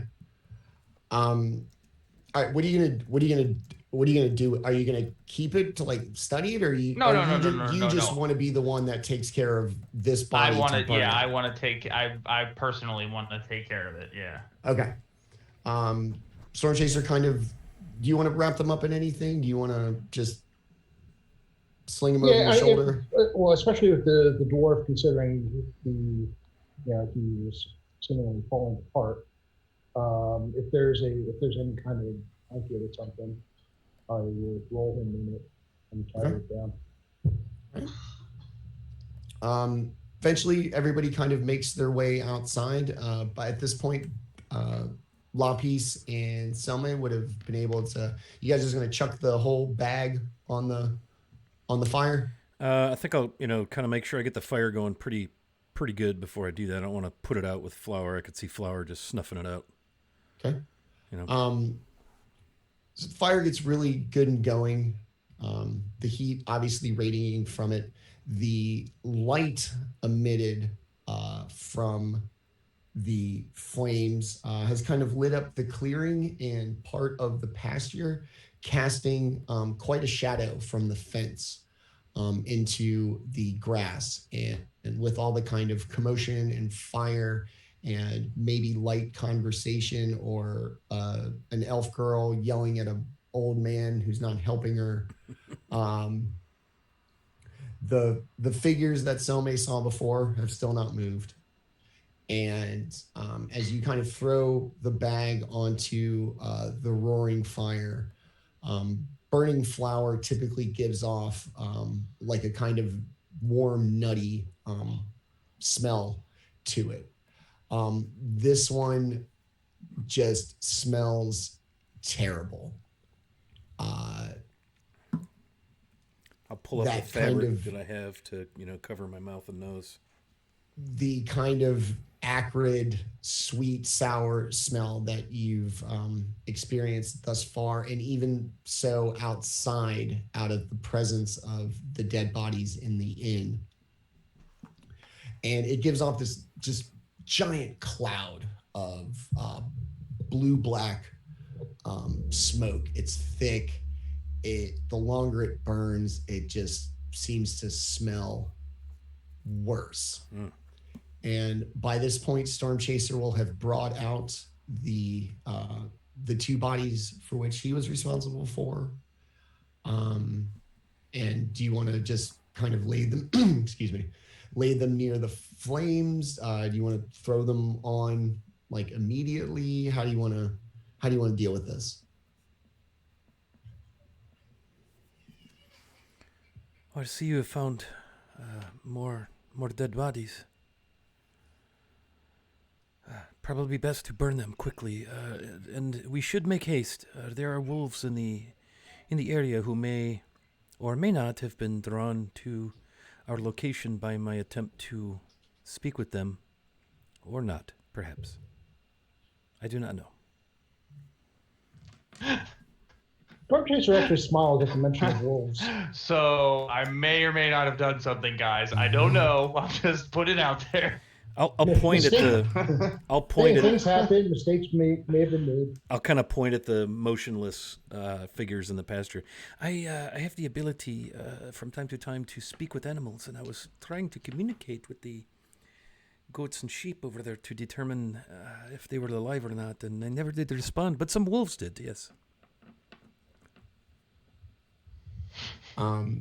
So the flour, as it, the bag kind of burns away and the kind of packed in, small granules of flour slowly kind of spread. The flour is almost completely burned. The smoke seems to be a little, kind of less choking of the area. And by now Beck has joined with the third person. All of the bodies probably wrapped in some sort of shroud, respectful of probably the relatively horrific way that they all probably died. So I want to look to everybody and just kind of, I don't know if you've done this sort of thing before, but it's proper to lay them out separately and to give them each a pyre. So basically I want to teach everybody how to kind of make a pyre, which is basically just 4 posts in the ground, and then sticks connecting all 4 corners, and then we just build a fire underneath it and just kind of lay wood across it and lay the bodies on top. So we could do it in an hour work between all 4 of us. Okay. Yes, I understand this, yes. This is common. in the woods.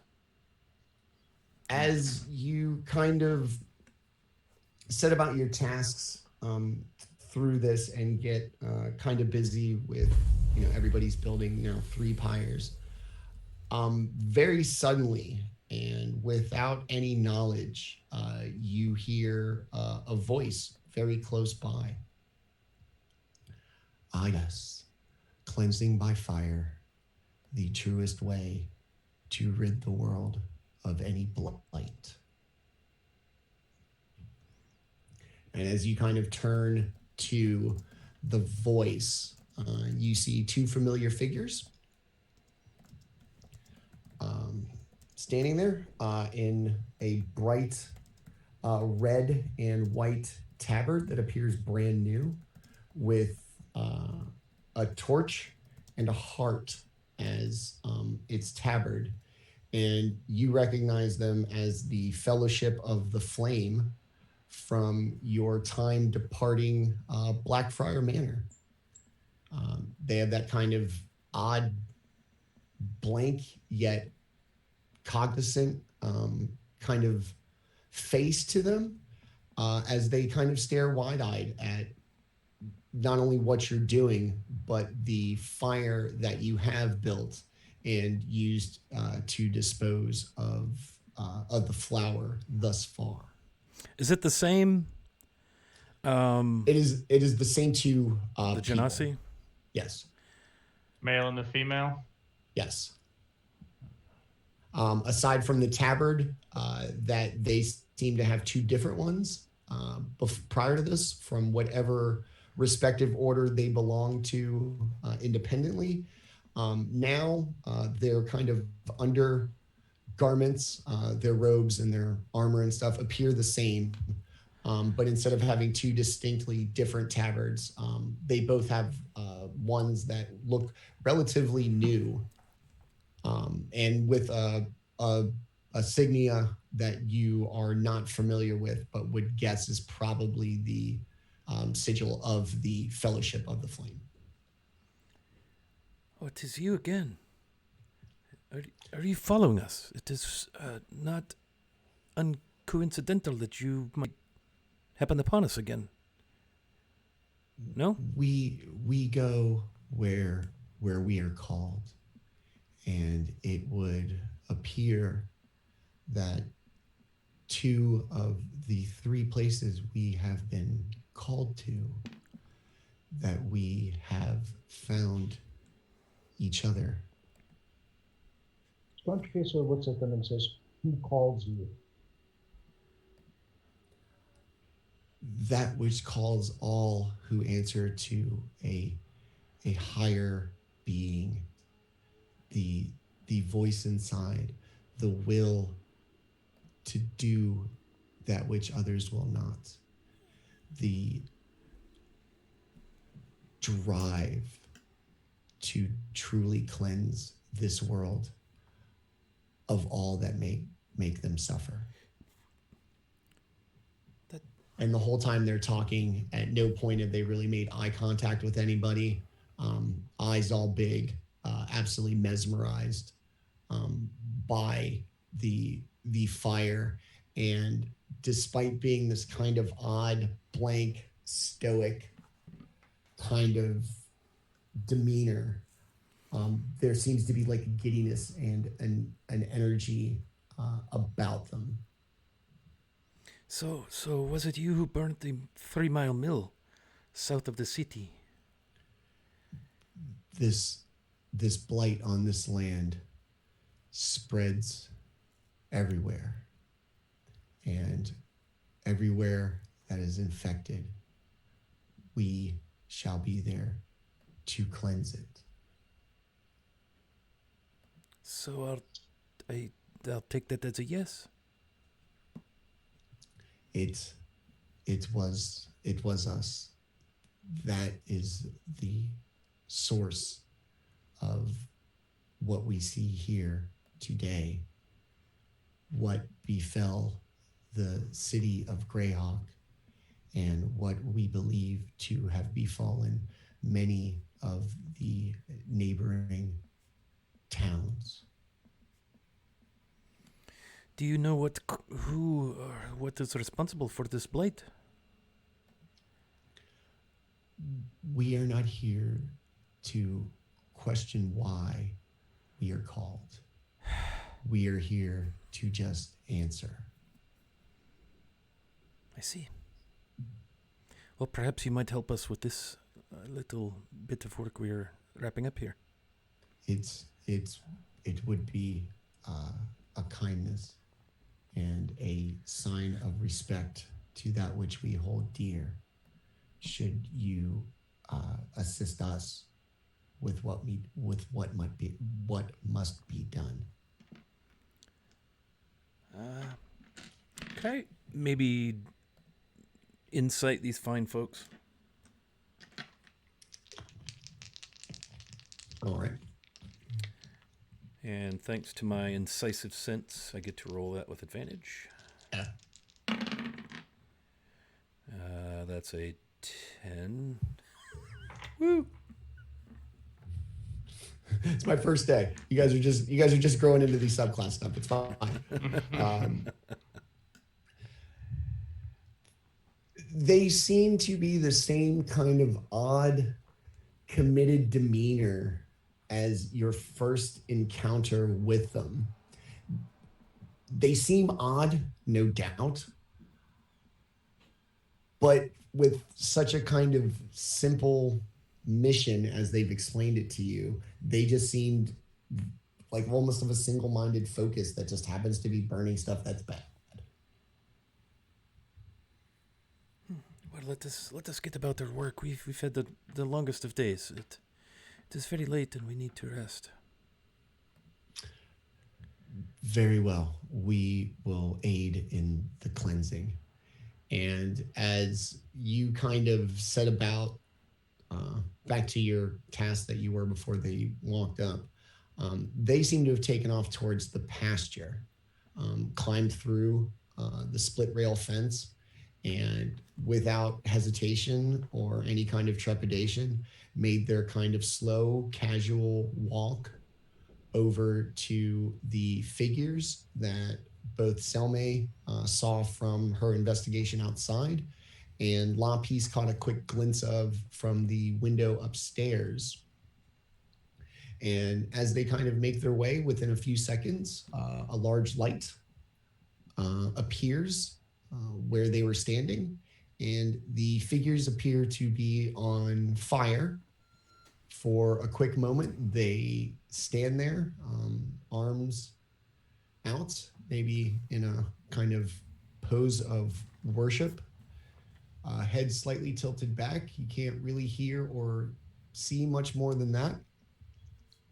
And after a moment, just as you guys are just about done getting all of your pyres and everything arranged, they begin to make their way back.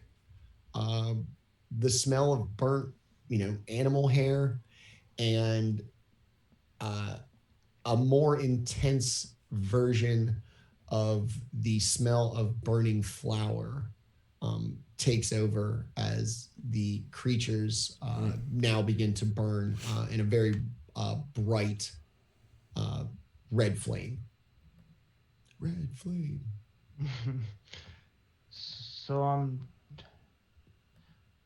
you think they poisoned the fields? If these animals were a blight as well. Or perhaps their feed, the grain, if they feed the animals grain. Is that me? Yeah. Strange. Scraps of food from the kitchen, probably. So they kind of saunter their way back, kind of elegantly make their way through a split rail fence, which you can imagine is probably pretty awkward, especially if you're wearing chainmail armor. And they kind of make their way back. Shall we begin the cleansing? Beck, are we ready? Is everything prepared? Yes. Let us give these people their rest. Very well. Yes. Shall we begin the cleansing, or shall? No. We will handle this. Yeah, we'll do it. Very, very well. This seems to be the will. So very well. And they kind of step back, like respectfully, and take kind of a more solemn kind of pose. Hands kind of clasped together, hands down, in a that moment of silence, moment of respect, kind of thing for the people that sit upon the pyres that you've created. And so I just, one by one, light a torch and just kind of set the pyres up, and then just kind of like step back and just kind of sit there. Like just one after one, boom, boom, boom. All three. I'll light the one, and then if anybody else wants to do it, but You're gonna light the guy from upstairs. yeah. Okay. The one that I said I would take care of, like I Okay. do go up and start it like that. You light the torch and light the pyre. So Star Beck Chaser lights. will take the door. Okay. He offers the torch to anybody. Storm Chaser is going to take it, and One by one, going around the dwarf and setting the flame. okay. You gonna offer the torch to anybody else, or are you gonna wrap up If someone the last wants two? to, if someone wants to take it, otherwise he will do it himself. Lapis, Selme, takers. Lapis is falling asleep on his feet. Okay. Nope. All right. So it Storm Chaser will light the fire one. okay. As they, kind of begin to really fire come alive under each of the pyres and the shrouded figure, like I said, that same kind of acrid, like fetid smell from the figures in the pasture is now ever present in front of you. The same kind of blue, black, thick smoke that emitted from the flower emits from the bodies. And if any of you have seen a body burned at a pyre before, the speed at which the bodies become not only engulfed but completely destroyed by the fire is immensely quick. They are reduced to ash very quickly, much faster than the pyres they are built upon, or that they lay upon. And as the pyres kind of slowly come up and alive, the fellowship of the flames behind you is returned to kind of this pose, mumbling something unintelligible, not because of a language that you don't speak, but maybe as if possessed by a spirit that fulfills, their calling. And it's, akin to speaking in tongues and that kind of thing, as they kind of stand there with the fires burning, heads back, both of them mumbling in unison as the fires burn. And as you notice the final body to completely just succumb to the flames and be reduced to ash, they stop and just kind of stand there wide-eyed, staring at the remaining pyre structures as they burn.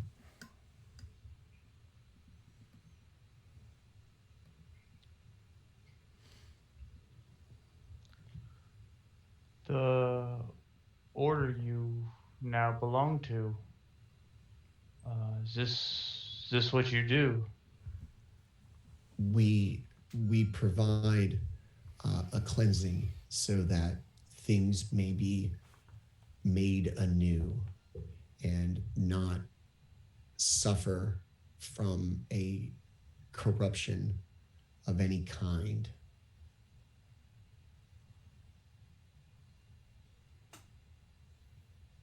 May we at least know who you are, just in case we happen upon each other in the future. 1 second, hold on. Because I absolutely have. They are.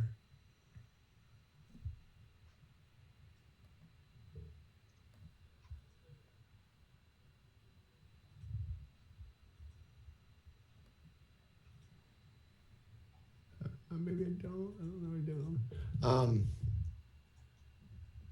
We are the clerics, pardon the term, and we have decided that our being is not as important as the continuation of the realms and free people of these lands.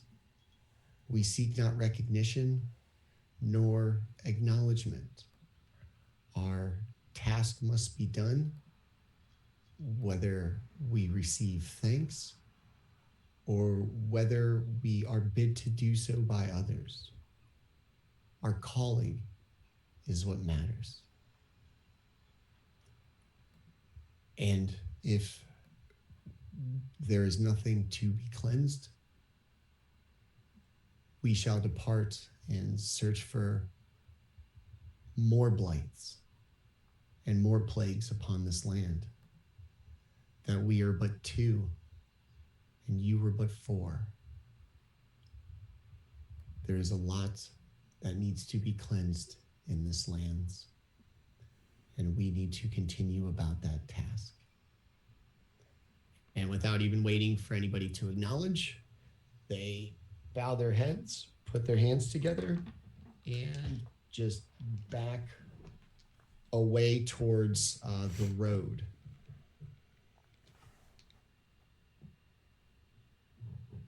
Mr. Arrow earshot, Lapis is like, oh my god, they're so intense.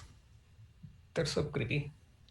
Storm Chaser mumbles under his breath, I think they just like setting fires. Yeah, do you see their eyes? They're like, oh, yes. No, I don't like them. I don't like them. I don't want to be on the opposite side of them. Hell, I don't like being on the same side of them. Despite the illumination from now 1, 2, 3, 5 separate fires, the fire with the flower, the 3 bodies, and the creatures in the pasture, the area is pretty well lit for this time of night. It's lit, fam.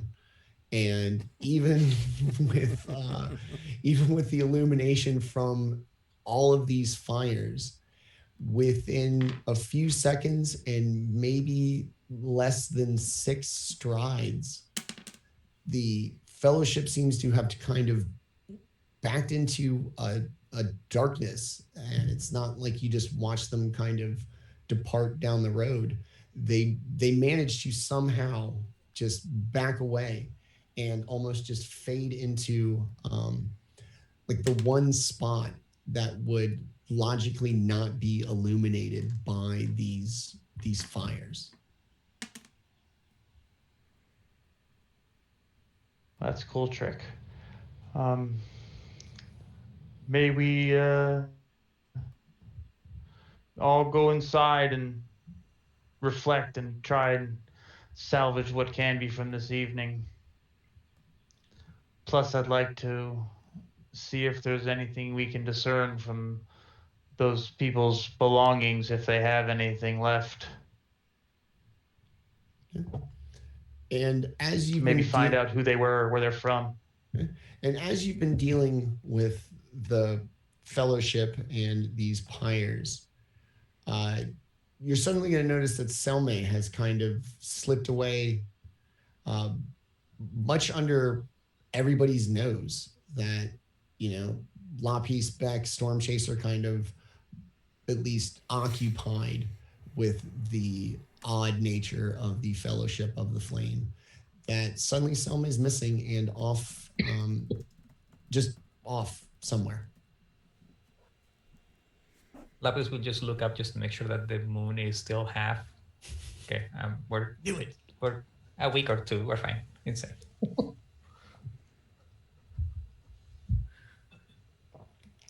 Storm Chaser looks about and in confusion.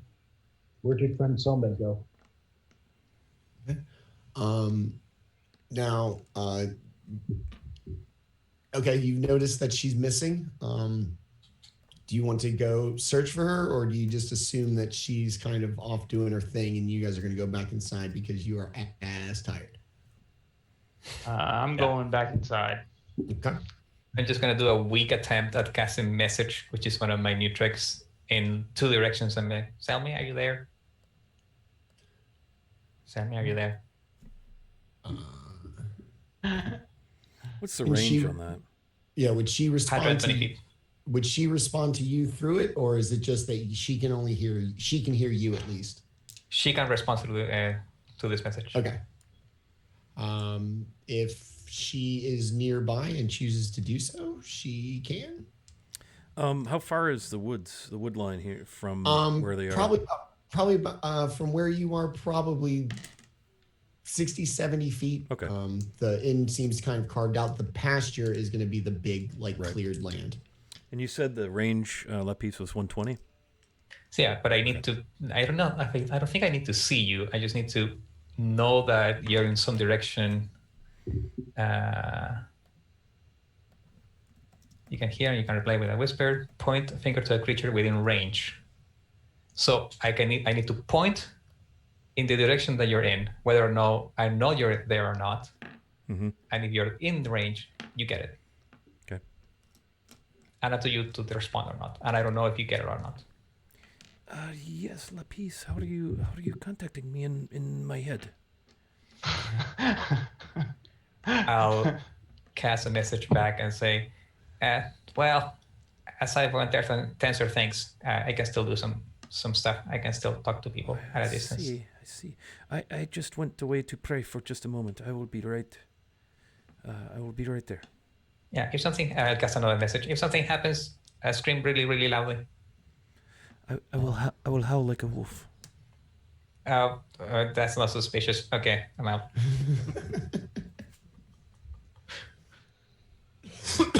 God, sorry. So, Selma is going to remain where she is for the time being. The 3 are going to return inside. Inside, through the 2 rooms occupied by the deceased, it doesn't appear to be anything. Basic, probably traveling gear that they would not have been wearing at the time of their poisoning, overcoat, maybe like a traveling hat to kind of keep from being rained on. They appear to be potentially, based on their kind of stuff, maybe adventurers, not as kind of seasoned as you. Their weapons not very well kept, not very impressive. It's hard to tell their level of fitness based on the conditions of the bodies because of the poisoning. But they don't seem to be anything special other than just the fact that they were probably just travelers such as yourselves who stayed here either coming from or headed to the free city and wanted to stay somewhere cheaper probably.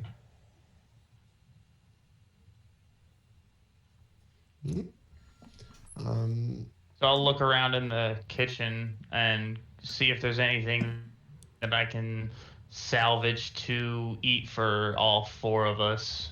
See if I can find any like ale or anything like that. And I'm definitely going to test it for poison before, if I do find anything, I'm going to test it for poison before I... Like most inns, back behind the bar kind of parallel to the customer side. There are a couple barrels with various taps on them, ale, stout. They appear to be like standard what the patrons would drink.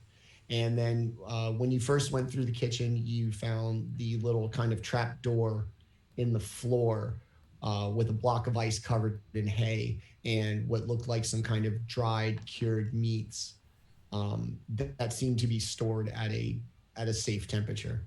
God, I'm such a caterer. Jesus. Well, no, that's how it would have been done. I mean, you know, that's a I didn't research that's this. a fair I know assessment. These are the things that I know out of my own head. But everything seems in order. I'll kind of like I'll put some stuff together. Like I'll take a couple of the pitchers and fill up some ale and stuff, and then I'll take whatever food I can manage together and just kind of like put it together, and I'll just kind of like bring it out to one of the center tables by the fire, and I'll set it all down, and then I'll just kind of make a fire put a couple logs on the fireplace, and then just kind of sit down and reflect. Okay. Beck's going to go about getting food, ale, and a bigger fire going. Lapis, you're going to go on upstairs and just retired. Well, how late is it? At this point, it's probably past midnight. Between the walking, the exploration of the tavern, the burning, the constructing, the dealing with the creepy genasi. It's probably after midnight. I think I'll try to sit down in the common room and try and copy one of the spells. Okay. Alarm. It's supposed to take 2 hours, but it doesn't say that it takes 2 contiguous hours. I wouldn't say that it has to. It's just like anything you'd write down. You can just kind of leave it and pick back up. Yeah. So I'll probably do an hour or how much, and then in the morning do the other hour. Okay. Storm Chaser, what are you doing? Storm Chaser is, well, he's trying to figure out what he should be doing. If this is, wandering around an inn that is empty. Actually, for the first time, he doesn't have much to do. So he's going to find some place where he can just sit and relax for a moment. So you got the table with probably mugs of ale and whatever food Beck deemed safe for everybody to consume. Seems to be a kind of a theme. A meal, yes. If there's food on offer, he is going to take advantage of that. All right. And then Selma, are you going to have made your way back inside yet? Yeah. Yep. Okay. So yeah, you're going to come back inside. Lapis diligently copying with what he wished was a phoenix feather quill. Mm-hmm. Opportunities passed. Beck's going to just be kind of quiet contemplation, Storm Chaser as well, but also seems to be eating. Yeah, I'll as you kind of return inside the tavern or the inn. I'll come in. Looks to be like a fresh cut piece of pine bough in my hand, and if there's a way to lock the door, now that I see all 3 of my companions there, I will do so. It, like probably most places isolated, not in the town. It's got a pretty good bar that fits in 2 slots behind the door. It's on a hinge. It's been up this whole time. And there appears to be another thicker one on the back door, which is not as sturdy as the front door. It's a little old, less well-maintained, but the bar is quite sure. Yeah, so I think that she will stow her pine bough kind of tied to the outside of her pack. She's got a little place where there's always one. She pulls the old and dried one out and replaces it with this one, bars the front door. I will go check the back door to make sure it is locked as well, and she'll toss the other pine bough on the fire as she goes by. Okay. Does it give off like a smell? Anybody that I may walk past will definitely catch a strong scent of pine. Okay. So you get this kind of sudden fresh pine smell about the room. Really takes the kind of edge off of, dead body smell on both floors. Especially now that the room's getting warmer. I can imagine it gets worse. And after quite what really amounts to the day, what was the last time you guys had a long rest? At the meadery? Yeah, right? Yeah. Slept at the meadery. Right. Went to the city. This is really why I wanted to like rest, to like Yeah. Did was to all get of that. Yeah, we had the And- assassination at the mansion, 2 meetings with Cranky Pants Tensor.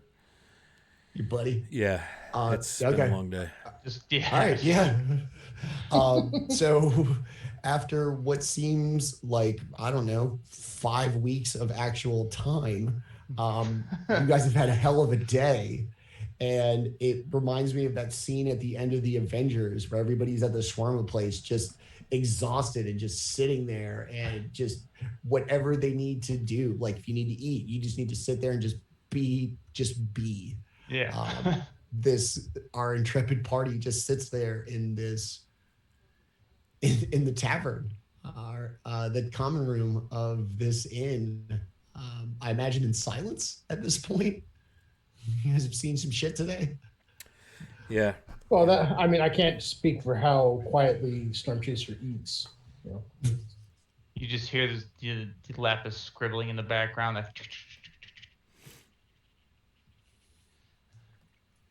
Yeah, I think Selma will doff her leather armor, so she'll be in like woolen kind of shorts almost that she would wear under that.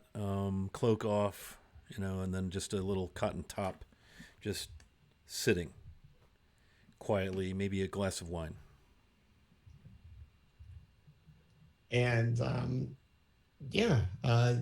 for as long as you feel you need to kind of be in your solitude, you sit there and there are, like I said, 4 unoccupied rooms upstairs that do not have any kind of, taint of dead bodies.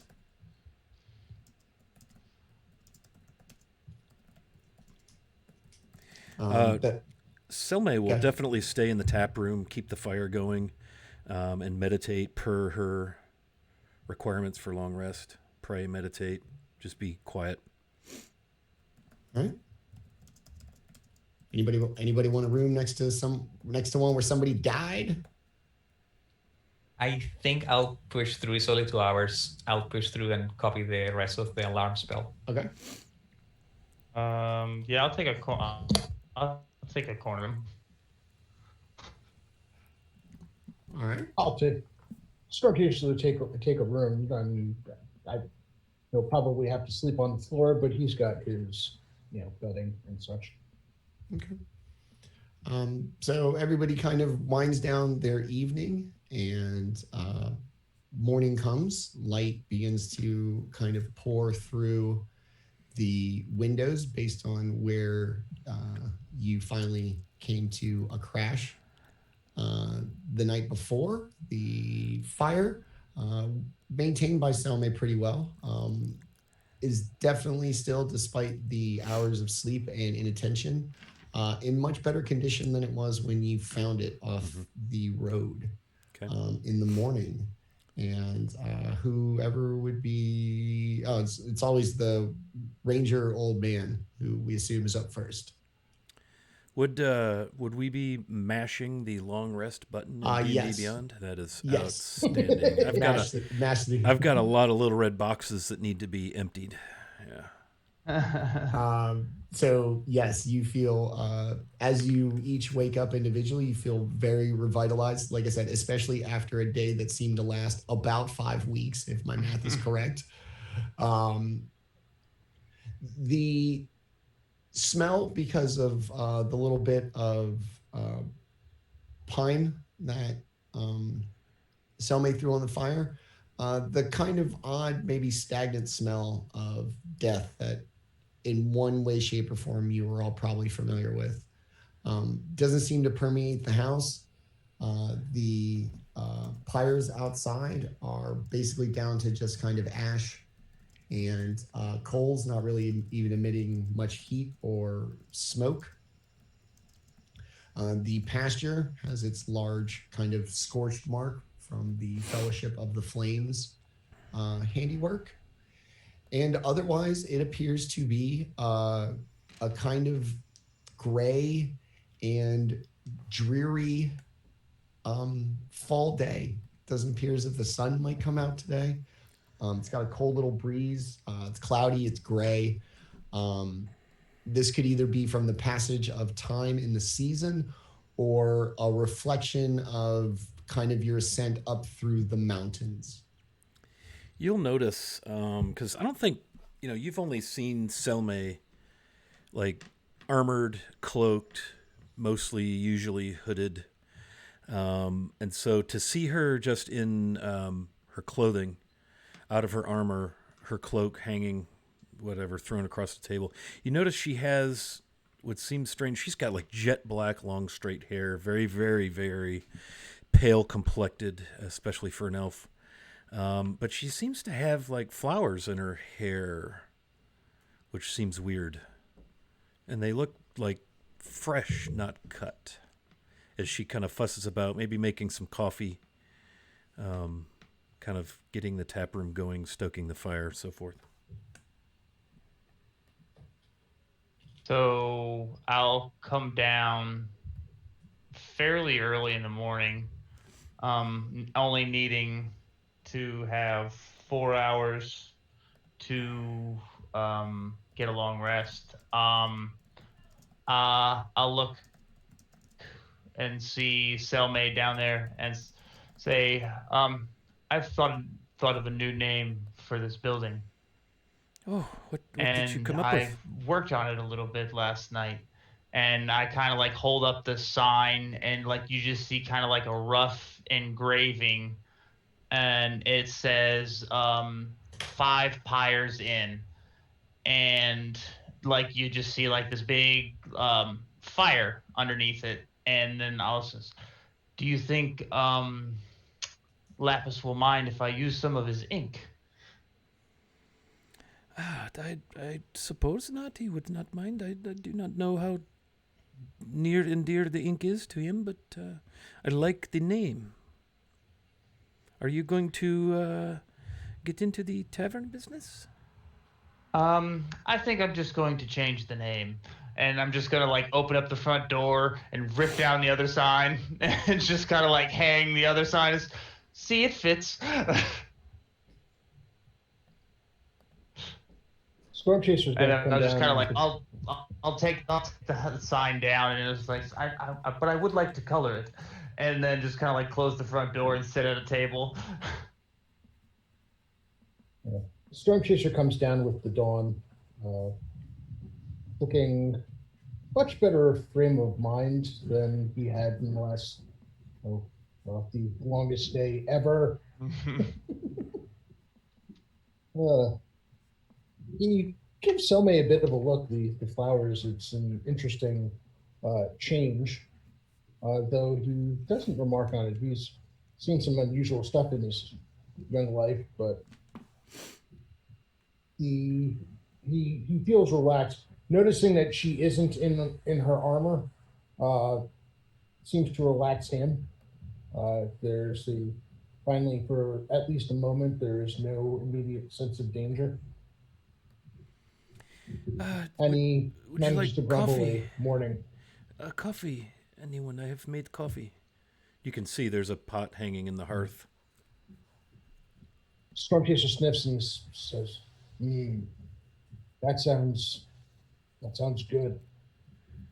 She'll grab the pot and pad over to the bar and pour mugs of coffee already sitting on a tray and bring them to the table. Beck has come up with a new name for the inn, and he even made a sign. And she kind of winks at Beck. I'll kind of like hold it up for him. What do you think? And I'll show him and I'll tell him the name. Like you really can't see it because it's not colored in yet. But once it's colored, I believe it will look good.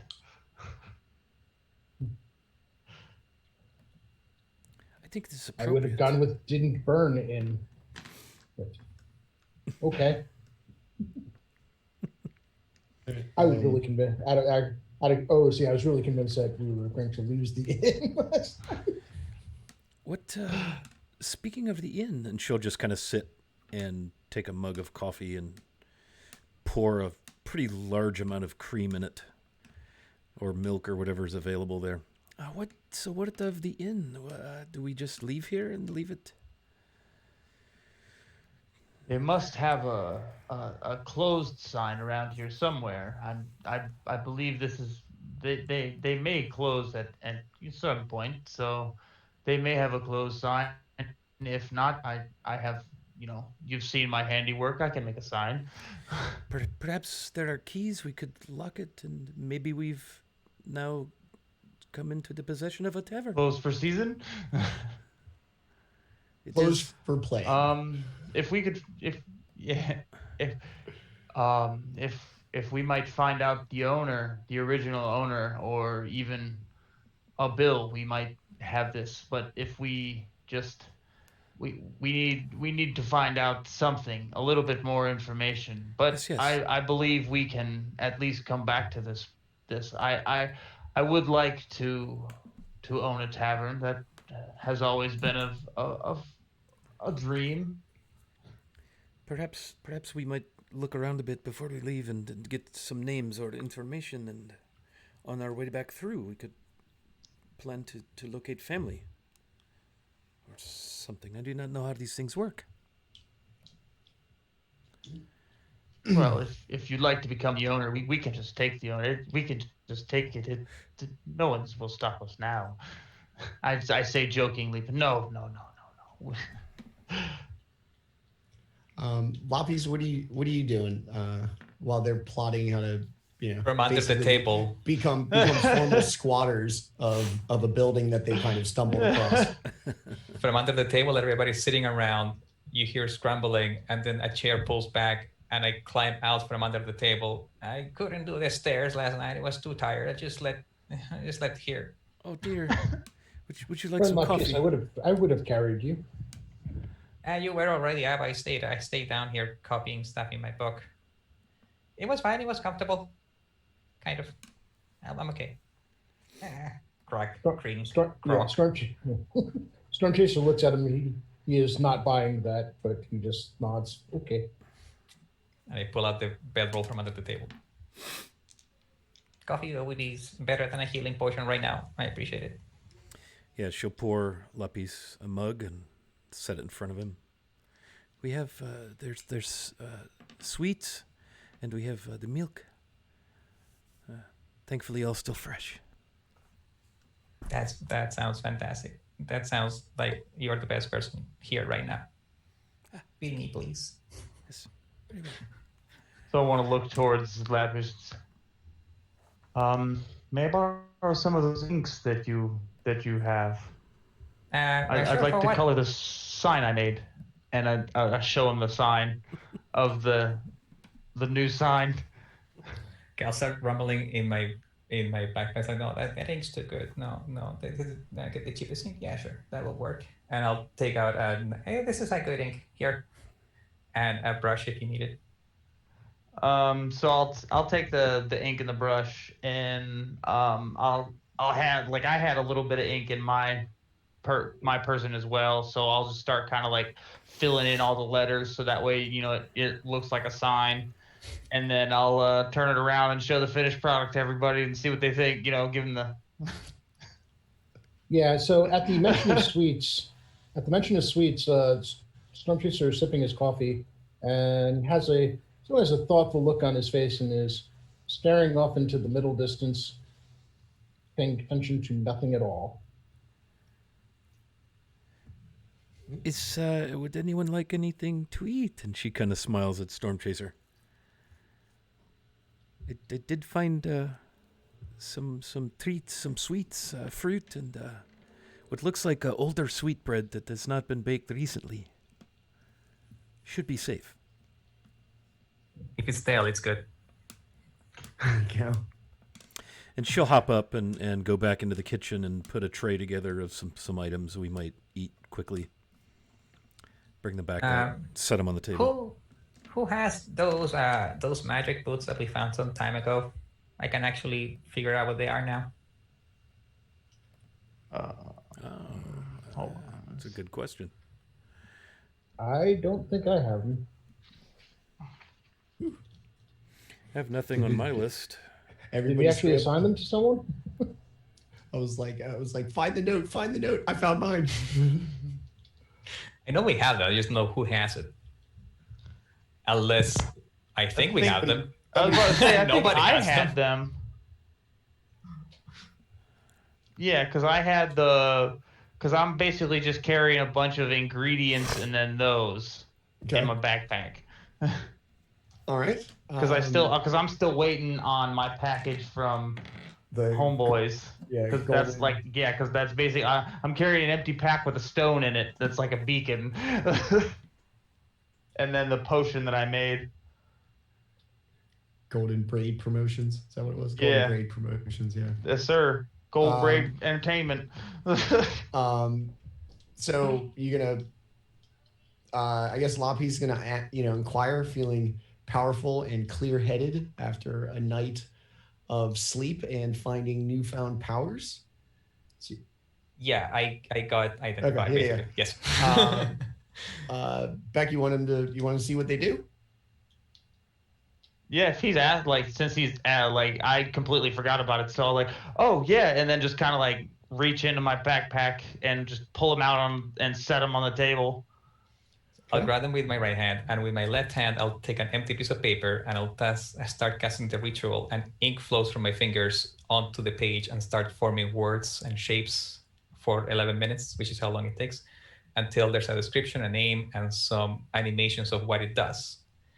And in the after credit scene, which nobody sees, is somewhere in the Golden Resort casino, someone gets a hydraulic notification. Open the cylinder, and there's a request from me asking to identify the item. And for 11 minutes, there's a group of researchers figuring out what the hell this magic item does. And that's the different words that appear on the paper for 11 minutes until someone's like, I know what it is. And the paper solidifies into a description. So you send it in a mental tube, like at the bank, and then you wait for your tube and your little thing to come back with your answer, but it all comes into your head. Yep, and it looks like I did it. Love it. I knew this the whole goblin time. Tiefling's body. So it looks really nice, but there's a bunch of researchers at the casino trying to figure out what the hell it is. Nice. So that's awesome. So you're gonna cast your ritual. Your little casino gnomes behind the scenes are gonna do their part. It is an item that they had only read about, not necessarily one that was super common, and they get inquired about often. It actually took them some actual research instead of them just positing into the room and somebody going, oh, it's this. They actually had to go look it up this time. But as sure-footed and as smart as the researchers at the casino are, they came up with an answer for you, and I was like, it's in Zoom chat. The paper is finished writing itself, aka I'm amazing. If you wear these boots, you can set them to leave a different type of footprint behind, so it doesn't look like you. It looks like, I don't know, some other creature with feet. A duck. And it needs to be a humanoid, so an Aracroca duck, I guess. A were-duck. A goose. Make it like a goose, and people would be scared. You don't fuck with a goose. Honk. All right, so I just sent back the formal description of the boots. You kind of sit there, you get your little research gnomes to give you your answer. You feel very proud of yourself. Nobody is the wiser. And Beck has a pair of boots that he now knows what they do. So I kind of look at him and I look at the souls, and I'm like, I mean, are you sure that's what they do? I'm pretty sure. I mean, try them out, and you can tell them to leave other footprints and go in the dirt and leave like a weird footprint. Make it like a minotaur, and they Okay. will be able to know. All right, There so is I the guess pile of flour still in the on the floor in the kitchen. of the kitchen. Okay, so I'll put them on real quick, Okay. and I'll walk in like one door in, I guess, in my footprints, and then I'll walk out the other door in what would back like other humanoids, I guess. I guess I'll come out with like lizard man feet, like that, making it look like a. Okay. When you put them on, the soles seem very soft and rounded, not kind of rigid and squared off between the side and the bottom. They seem very rounded, have a nice like really spongy give to them. And you walk through them, the flower the first time, and they appear just as they look on your foot after kind of magically shrinking to your size when you put them on. And as you kind of turn around and you begin to think of lizard folk, your footprint between the time you complete the thought and you put your foot down, your foot still looks the same, but as you pick it up, it's the kind of noticeable, like kind of three-toed appearance of like a lizard man. The same size. The footprint left is larger than your foot. Lizard folk being larger, taller at least, their foot is proportional to what you would expect a lizard folk to be, and larger than your foot is now, even with the boot. Hey, that's pretty cool. That's nifty. And then I'll take them off, and I'll give them to our ranger friend, and I say, if you're ever need to stay extremely stealthy, these may come in handy. Yes, I could see them being helpful if we wish to cover our passing or lead someone astray or something. Yes, I could see these being most helpful. And I'll kind of like lean in and just go, psst, they're real comfy too. Very nice to know. Yes, thank you. So the morning kind of gets a little further along. You all eat, kind of have your fun with Beck and Selmay's new shoes. Maybe you all take turns putting them on and making various footprints through the flour in the kitchen. I don't know. As the day kind of carries on, it's getting on to kind of later morning, and it's become quite clear that the sun probably will not come out today. It's gotten darker. There's a not a breeze, but like a wind kind of blowing off the mountains as it appears that a storm is beginning to roll in. Trees out, like kind of lining the road, are really blustery. Any kind of like loose articles from last night out in the yard seem to kind of be at least kind of slowly tumbling through the grass as the wind picks up, and the temperature seems to be dropping as well.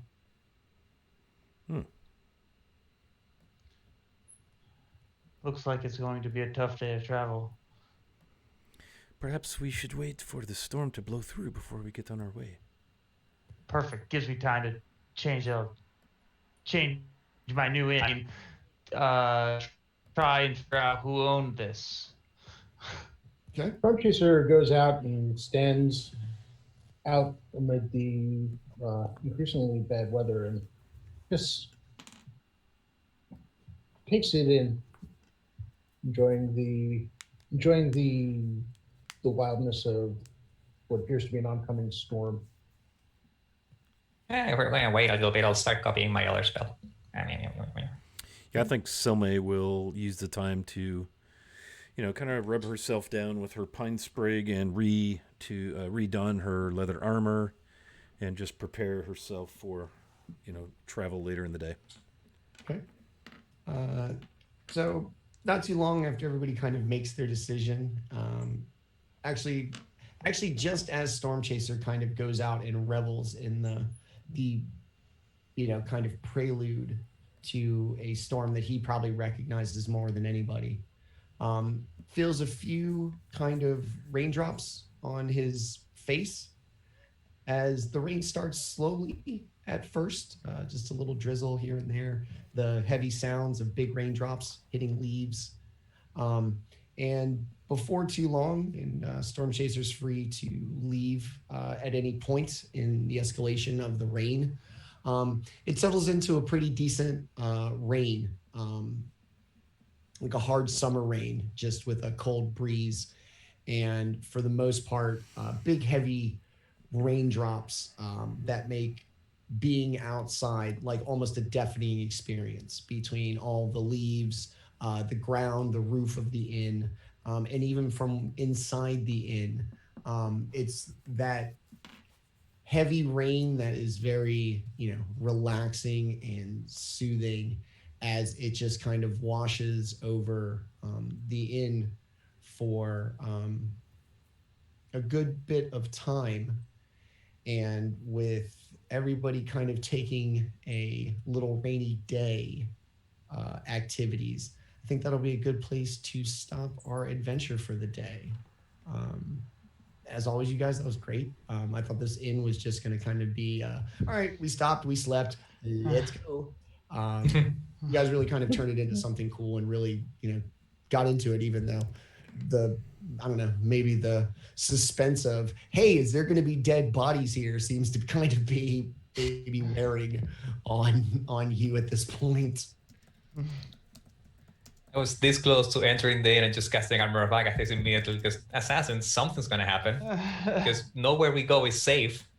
Death follows us. Yeah. In terms of the pyromaniacs, what's up with that? What's up with that? They like their thing, and they just fiery folks. All right, so yeah, we start with meeting our characters. We finish by meeting the fantastic people behind these characters, and let's be real, the people behind these great characters are even better than the characters they portray. I probably say this every week, either on stream or when we're done. Just a great group of guys, and I have just the most immensely fun time DMing this game. And so for another great Sunday, thank you guys very much. I appreciate it. I did this side of such a work week for you guys to just come in here and just be awesome like you are. And so thank you. That's me. We will start with our little way out of here by, like I said, let's meet the fantastic, even better people behind the characters. We'll start how we began. We'll start with Storm Chaser. Tell us about Rob. Yeah, so I'm Rob, Phantom NJ on many Discord channels and on Twitch as well. Haven't been streaming for a while, hoping to get back to that. I'm also on Twitter at PhantomNJ_DND, and one of these days I will remember to actually start posting when we're playing these games, but there's that. Yeah, so playing a lot of D&D, doing some Castles and Crusades as well on the Blue Box Discord on Friday nights. If you're a Blue Box member, you're more than welcome to come and join and hang out with us and listen in. Yeah, and thank you very much, Mandy. It's a lot of fun. Good. Like I said, I'm glad you and Scott with your Greyhawk, kind of basis, or at least if it's your favorite setting, it's definitely up there.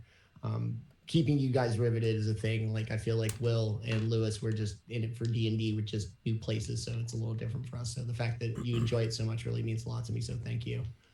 Let's go to one of the unfamiliar Greyhawk residents, our resident old man, who's taken to maybe authorship. A man likes to scribble and sleep under tables like a college kid. You're not 40 anymore, Loppies. You can't be sleeping under furniture. I can only do it once or twice, and then I will start giving myself exhaustion like a stupid role player that I am. But because I have no mechanics that allow me or prevent me from doing anything, except that I said he was 70 something. I'm gonna have to play him old, but I wanted the goddamn spell, so I pushed it. Hey, I'm Will. You can find me on Twitter, Will_Knight3. 1, 2, and without a number are still out. I still haven't found them to be able to steal their name, so I can stop being number 3 in my own stupid name. I talk about D&D, the movie I'm watching, or nothing. You can find me there if you want. I play on Thursdays, but it's offline, so I'm just letting you know that I'm on Icewind Dale campaign that you cannot see, but I just want you to know that it's happening on Thursdays, and that's it. I'm out. Thanks, buddy. I love you, man. This is a lot of fun. Let's move on to our doctor, and as I described him on Wednesday, my D&D hetero life mate. We basically try to do as much of the stuff as we can together. My boy Lewis, let's tell us a little about yourself. I am Lewis, as Manny just said. We have been friends for quite some time. This is our escape from the real world, and luckily enough, we get to do it together. I get to play here on Scott's lovely channel, and I get to play on Tuesdays and sometimes Wednesdays on the Growed Up Geek Twitch channel for our Rime of the Frost Maiden campaign on Tuesdays, and Wednesdays are a one-shot Wednesdays that we do over there. And if anybody cares to join us over there on Tuesdays and Wednesdays, come see us. If not, you can catch me Mondays playing this, having a great time playing a doctor who likes mysteries. Who knew? Yeah, awesome. I've been your dungeon master and kind of facilitator of bad things for these people. Manny at Growed Up Geek on social medias. Like I said, you can catch me here on Sundays for these amazing gentlemen in this game that we are having so much fun in. And then, like Lewis said, Tuesday nights, 7 p.m. Eastern time for Twilight Malediction, our Rime of the Frost Maiden campaign. And then Wednesday nights, also 7 p.m. Eastern time for our new kind of concept show, One Shot Wednesdays. We do one-shot adventures every Wednesday. The group changes, the DM changes sometimes. We had a guest DM last week, and he was absolutely amazing. So, I don't want to cross promote against Scott, especially as he gets towards the exciting conclusion of his Wednesday show. But yeah, if you got some time and you have a 2-monitor setup, watch both of us on Wednesday nights. And thank you to Scott, as always, for having me on this channel, kind of bringing me into this Greyhawk community that you and Rob are part of at large, and doing some great marketing. And hopefully a lot of new people came out and saw us today. And hopefully they'll come around and see us next time. So thank you, sir. And we will close out with our host, Scott Wiley Hobbit today. All right. Man, what a day. Good stuff. Great RP. Had a blast. Manny, thanks for telling such a great story as our DM, helping us bring Greyhawk to life. So couldn't be more happy and thrilled and enjoying the game. And I really enjoy hanging out with these 3 other RPers. So far, so good. Thanks to everybody for watching today. It really means a lot to have some folks, especially from the Greyhawk community, to come over and hang out. We are going to be raiding Blue Box RPG here in just a minute. They've got their Sunday afternoon game going, so hang tight for that. We'd like to definitely have a handful of people to go raise a little hell when we go in there. I did put the game schedule up. We do play Mondays and Wednesdays, and then again on Sundays. I can't say enough about what Manny's doing over on his channel. Tuesday nights, they got an awesome Rime of the Frost Maiden game.